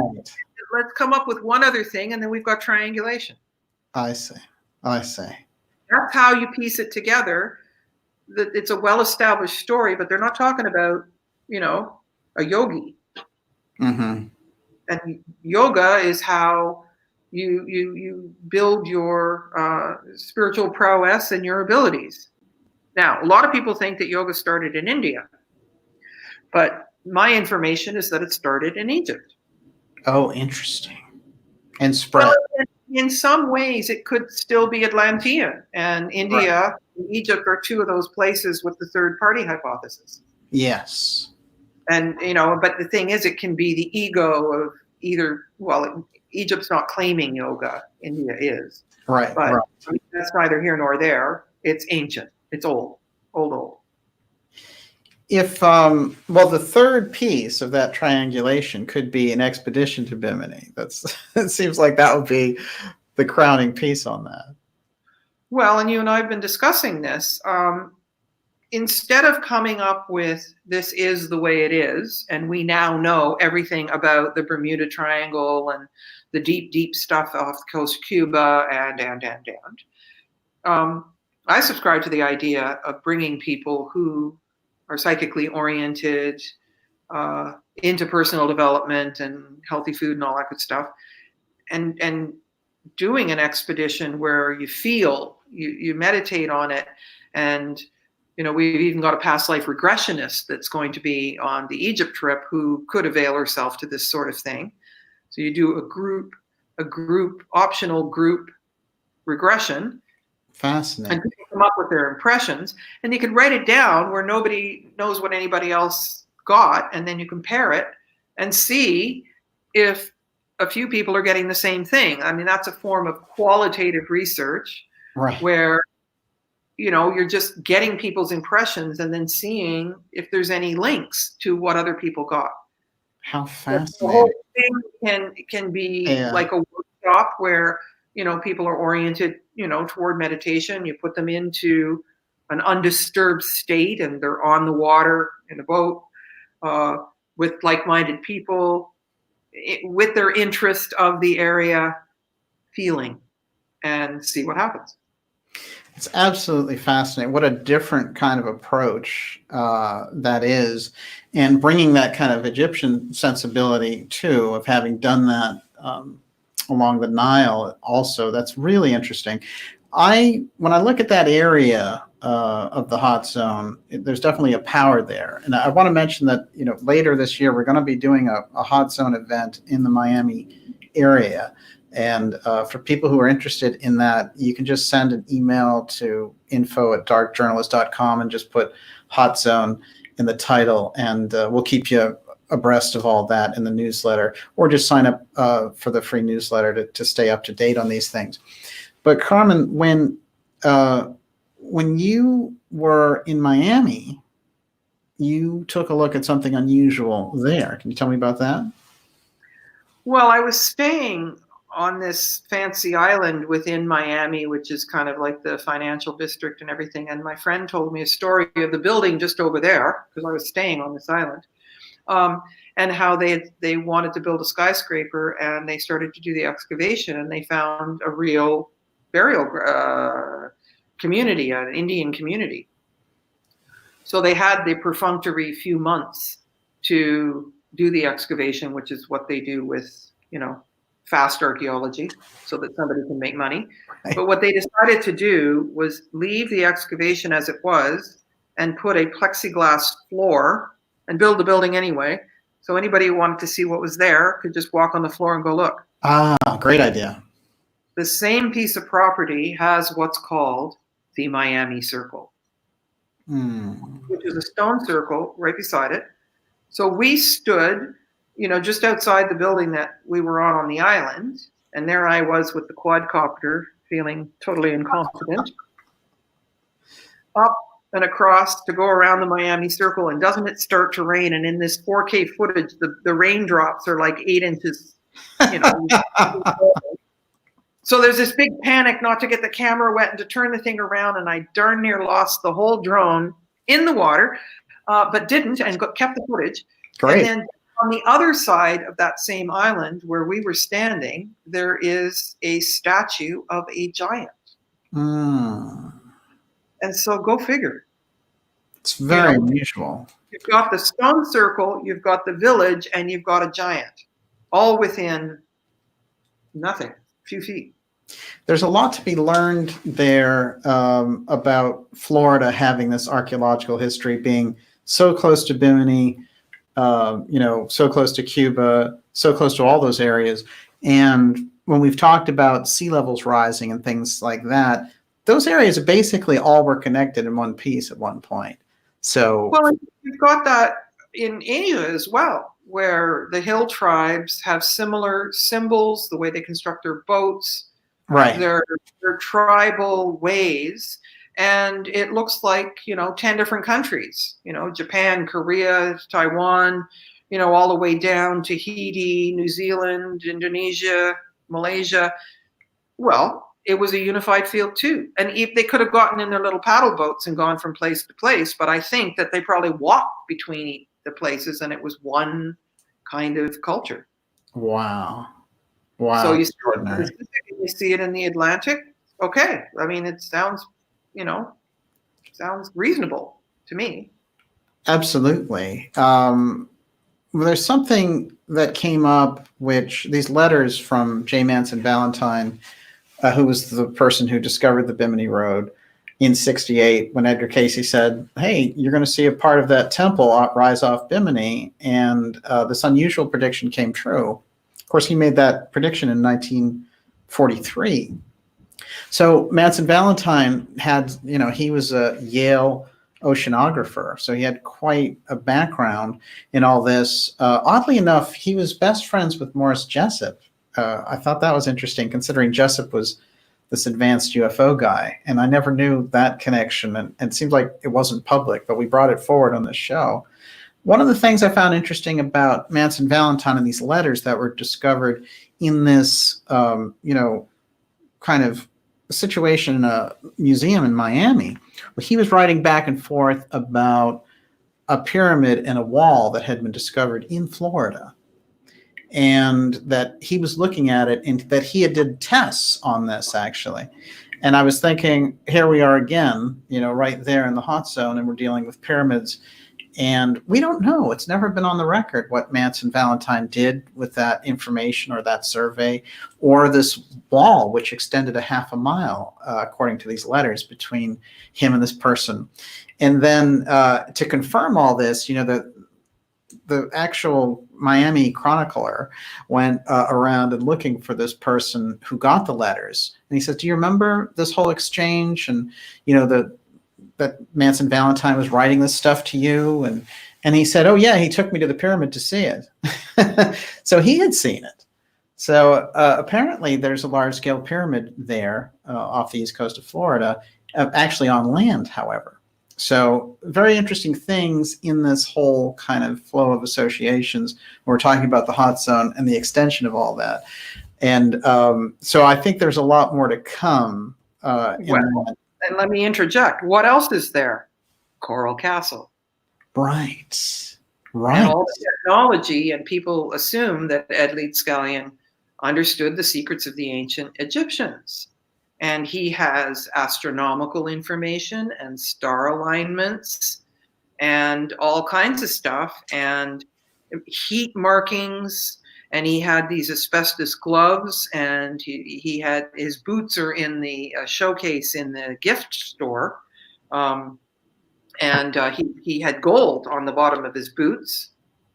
And so this whole thing of where the energy transmits and where it doesn't, he did all his work at night. But that may be interesting because the plateau is much more interesting at night because you don't have the energy of the sun and the people and everything else. Mm-hmm. But there's something about the energy fields and the star systems and the alignments and everything that allowed him to build a megalithic site by himself, and he weighed under 100 pounds. Amazing. And I have footage of him that was given to me by somebody who was going to buy Coral Castle when Ed died. Oh. And he's an older gentleman that came up with the concept of electric ancient Egyptians, James Ernest Brown.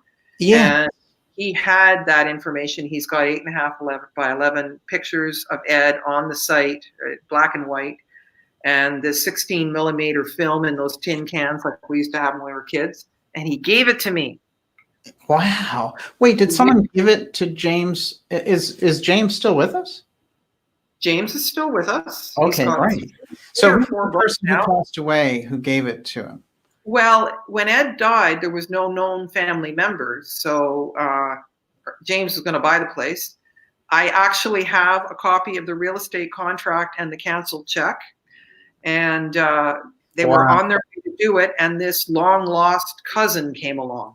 And the deal fell through. So I've literally got the copy of this possible real estate deal. And the people that were negotiating the deal had this stuff from Ed. And they felt so bad because the people coming along to take it over weren't sure that they really respected him or knew what he was doing. Mm-hmm. And so as a peace offering, they gave James this stuff. And because of the work I'm doing and because I edited 3 of his books and who knows why, he gave me this stuff. Fantastic. Wow. Incredible. It is incredible because it's Ed at the site, and he's not explaining how he did anything, but it's black and white footage of him there, and it's really quite a thrill. How do you think he knew how to build those sites the same way that the Egyptians built the pyramids? How did he know how to do it? Past life memory, cellular memory. He was pushed around and they said, do this, do that. And it's interesting because when I was filming there, I got pushed around too. And the inside of the exterior wall, to me, just looked like a wall. And spirits telling me, film that. Just film the whole thing. Okay. So then in James's book, where there's a chapter on Ed, he's got these strips. And then I had also just filmed sweeping across his tool room and his bedroom, not James's, but Ed's. Right. And these metal strips are in there. And along this wall, I didn't even know what I was filming. I thought, what am I taking a picture of a wall for? And when I looked at it, it's got the burn marks from these metal, thin metal pieces. And so there was something, and then he's got these asbestos gloves. And so there was high heat. He's got the gold nailed on the bottom of his work boots. And that's kind of what they were doing in Egypt with those gold shoes that you'd never wear because they'd cut your feet. And so that, and then and James built his own thing, his own King Tut's throne, and the Faraday cages that have the gold inside that they said was so that the sarcophagus could be inside, but they don't fit together like, Russian dolls. Right. And it was all using this technology, this energetic technology that Ed absolutely knew about. Wow. And no one had that. And so James did a similar thing to me. He took, I can't even remember now how many pictures, but he's got something like 16,000 pictures, and he made what he called a big book.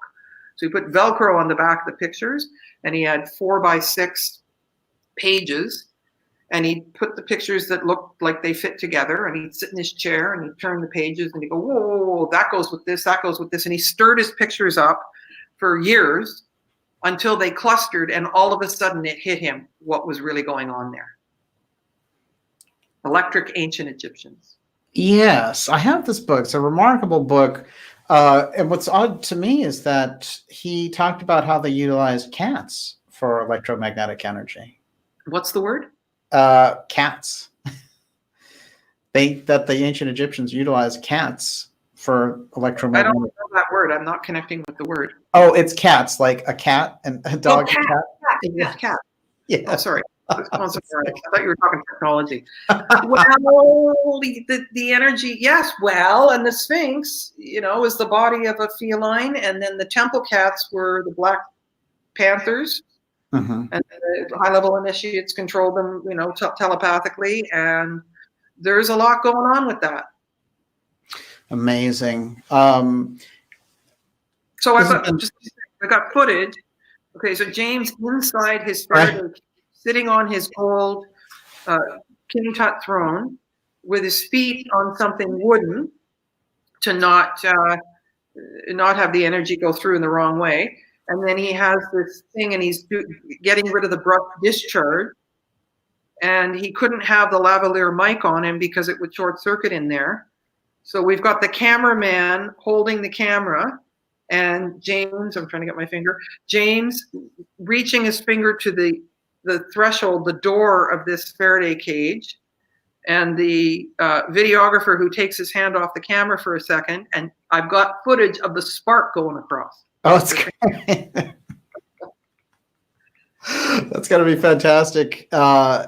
And it's interesting, Carmen, all this is so fascinating, and it's really great to have you back. I know New Atlantis is going to be a major event when it comes out later this year, and I know you've worked hard on it for over a decade now. Before we go, I want to ask you about what you feel about Stargates in relation to ancient Egypt, even things like the Bermuda Triangle. It seems to me this is where we're going with the real Stargate language. And I know that there's kind of maybe a fluffy Stargate description out there. But from all your experience, all those 4 decades of what the Egyptians thought of it, what the ancients thought of Stargates, what is it? Well, the beginning of the movie Stargate, the first 30 minutes of it is really, to me, quite accurate. And then they go off into what I call a scriptwriter's fantasy, and there's the unrequited love, and they're all killing each other. That's the anatomy of a movie these days.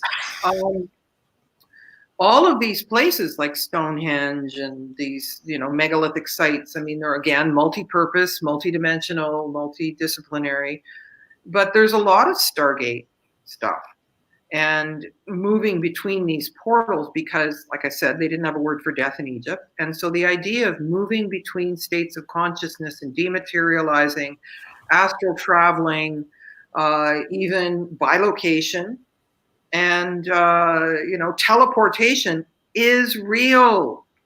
It's not in our common language. We leave it to the domain of Star Trek.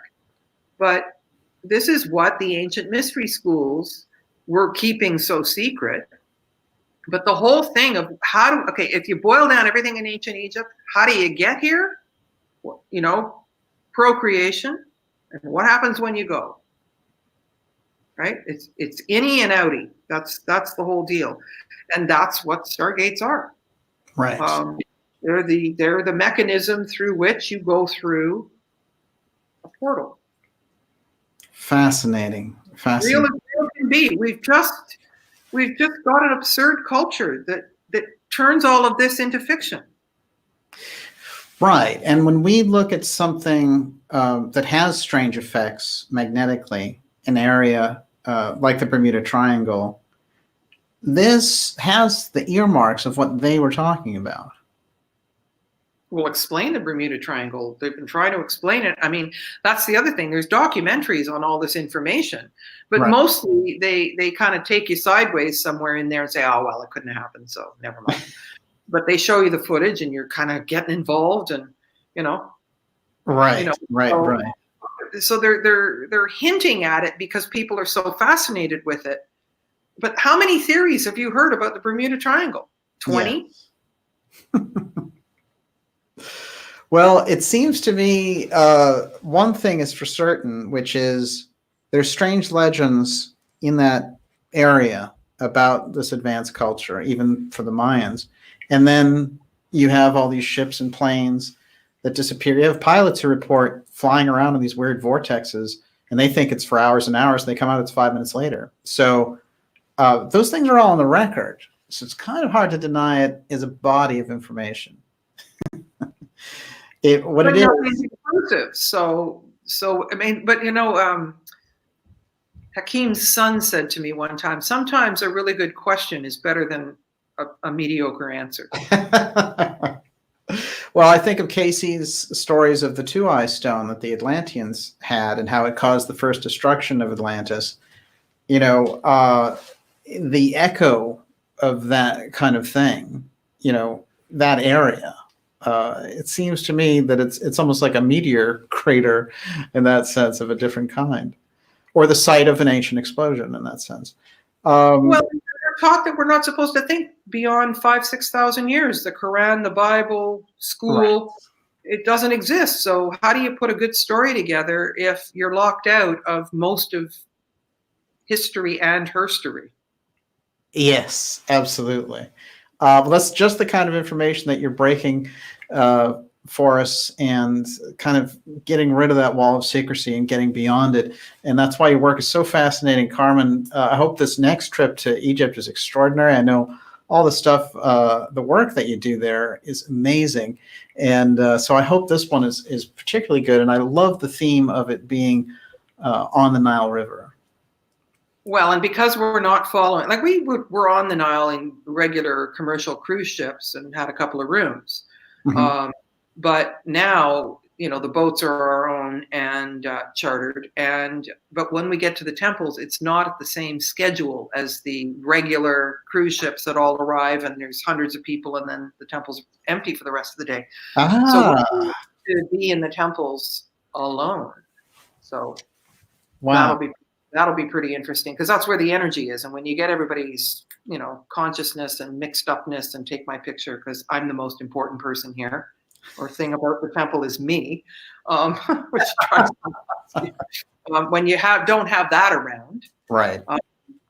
And hopefully we're not bringing that with us, then you really get to feel the energy. And I think it makes an energetic imprint that possibly you can't unpack while you're there. And then you continue to unpack it, later. But I think that's why, there's 6 people coming back from trips from before, because they just, got the energy going. I mean, I'm not tired of it. You know what I mean? Like, I've gone there. It's my 36th time to Egypt. Oh, that's great. So I'm not going to say, oh no, I'm done with that. I've seen it. Been there, done that. No. Do you know how many emails that I've gotten over the years about people who've gone on those trips and felt completely transformed by being with you on that trip, and that they were so happy they went with you and not with some other Egyptian trip, just checking out temples? So it's extraordinary the way you approach it. And I think it's what makes a difference.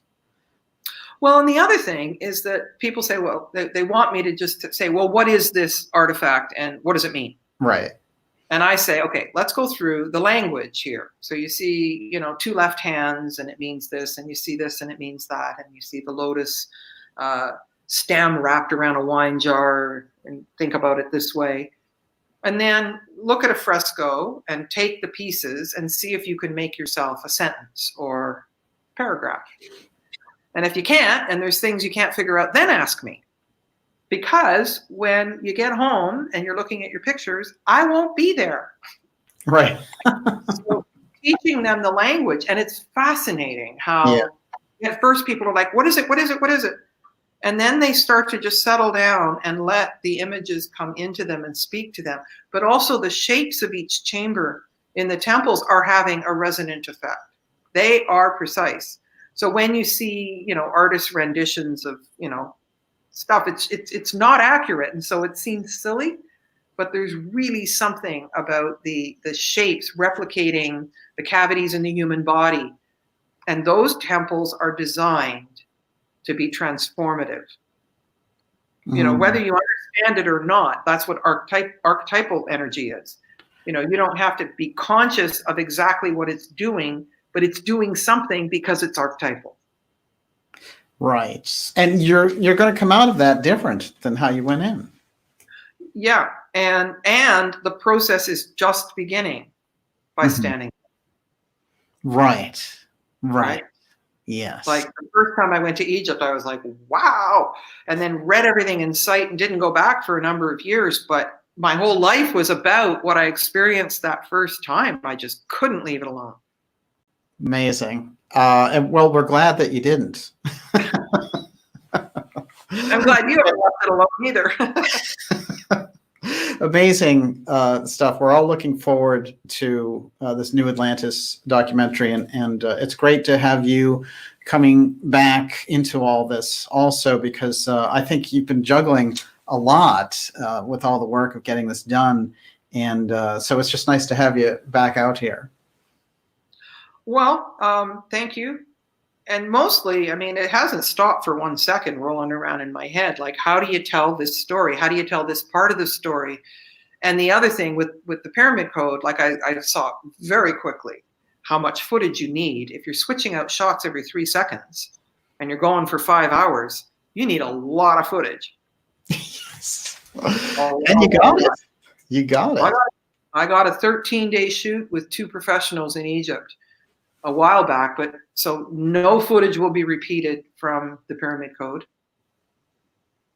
Amazing. And Hakeem will be in it. He may be a space being because he's SD, and he may appear like, being but there were certain stories that I didn't tackle because I got 9 hours of footage of him before he passed. Oh, wow.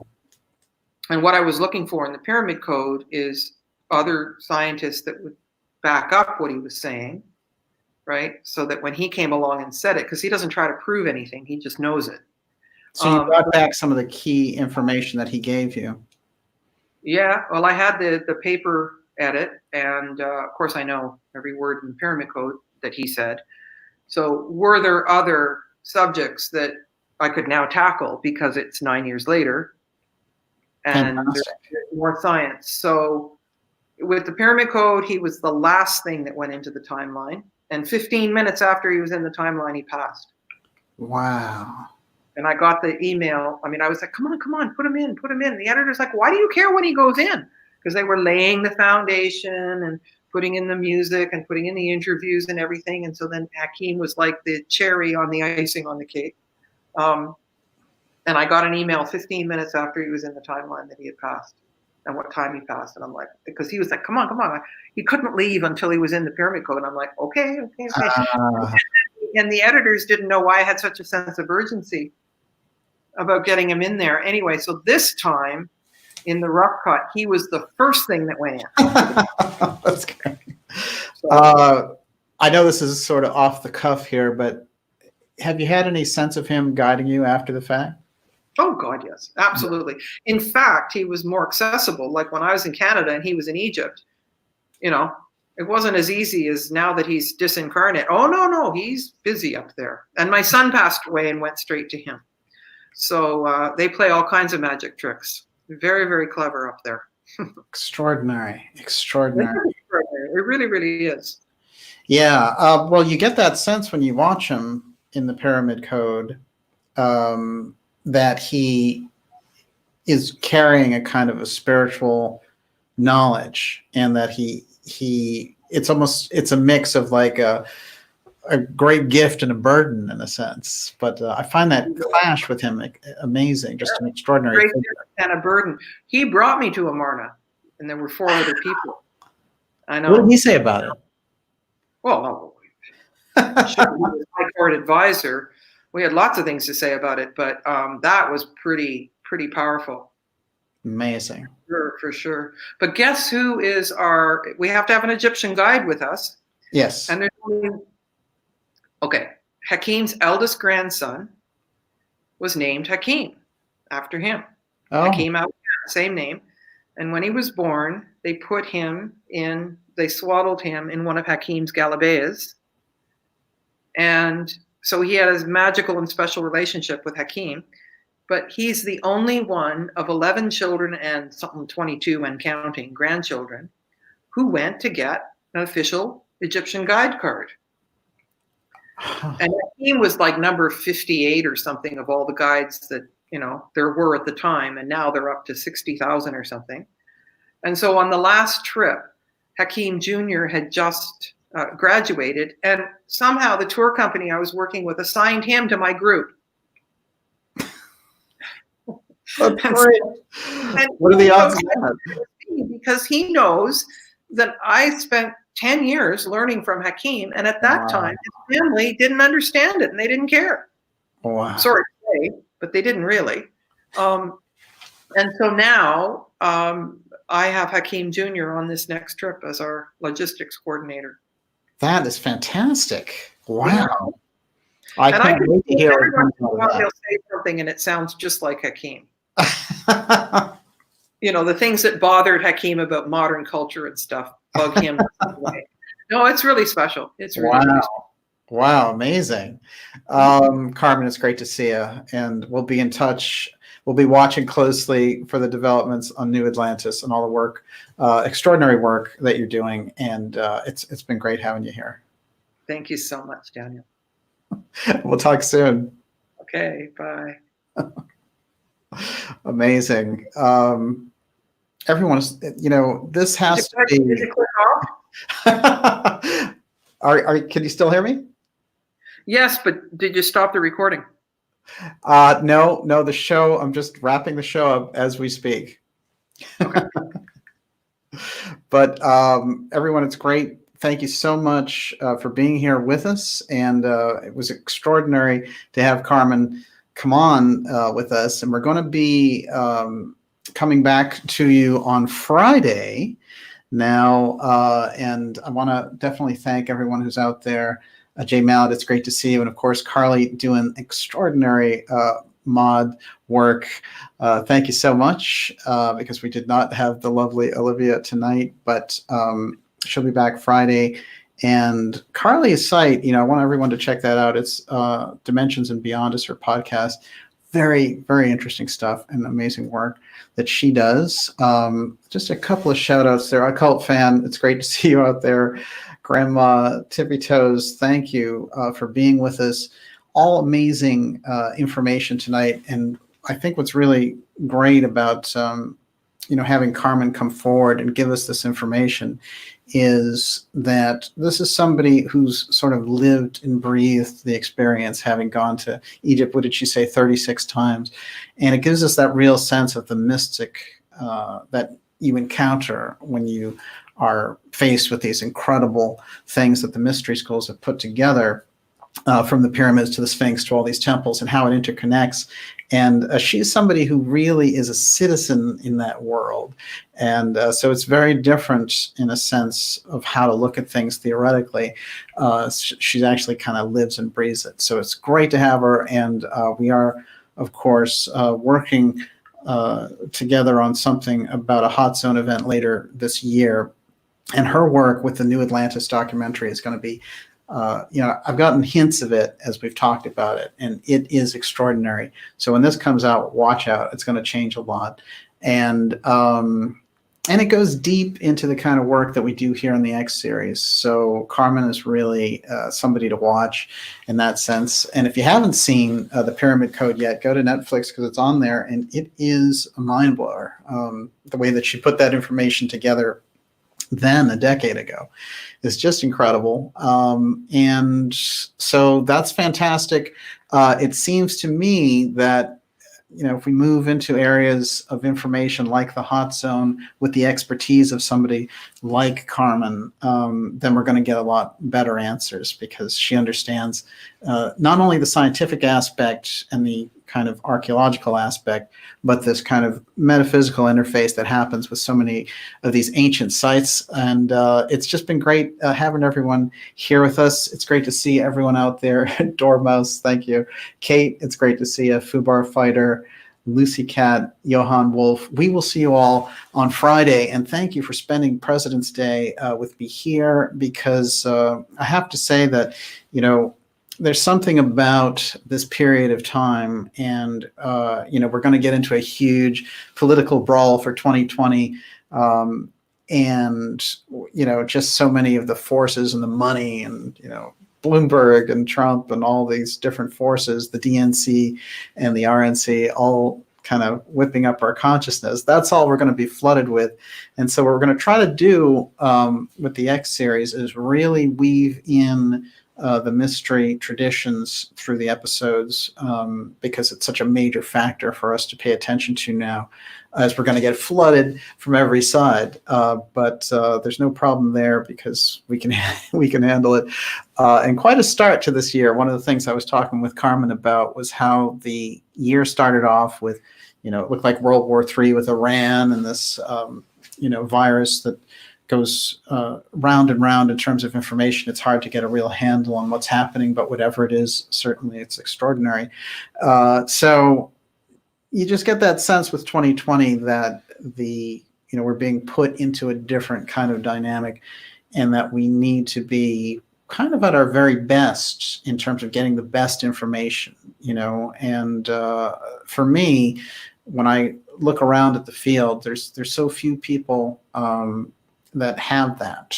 And, there's so many that are out there, but you don't see it on the surface. And very often we're looking, at people who get a lot of marketing, and there's so many things in the field that are marketed up that don't really help people. So one of the things we're trying to do is bring forward the best people, whether it's, as guests or collaborating with them, to get that kind of information out to you, because this is such a crucial period. And so hopefully one of the things you can use the X series for is that deeper level of information. And so it's the old thinking aloud kind of catchphrase there.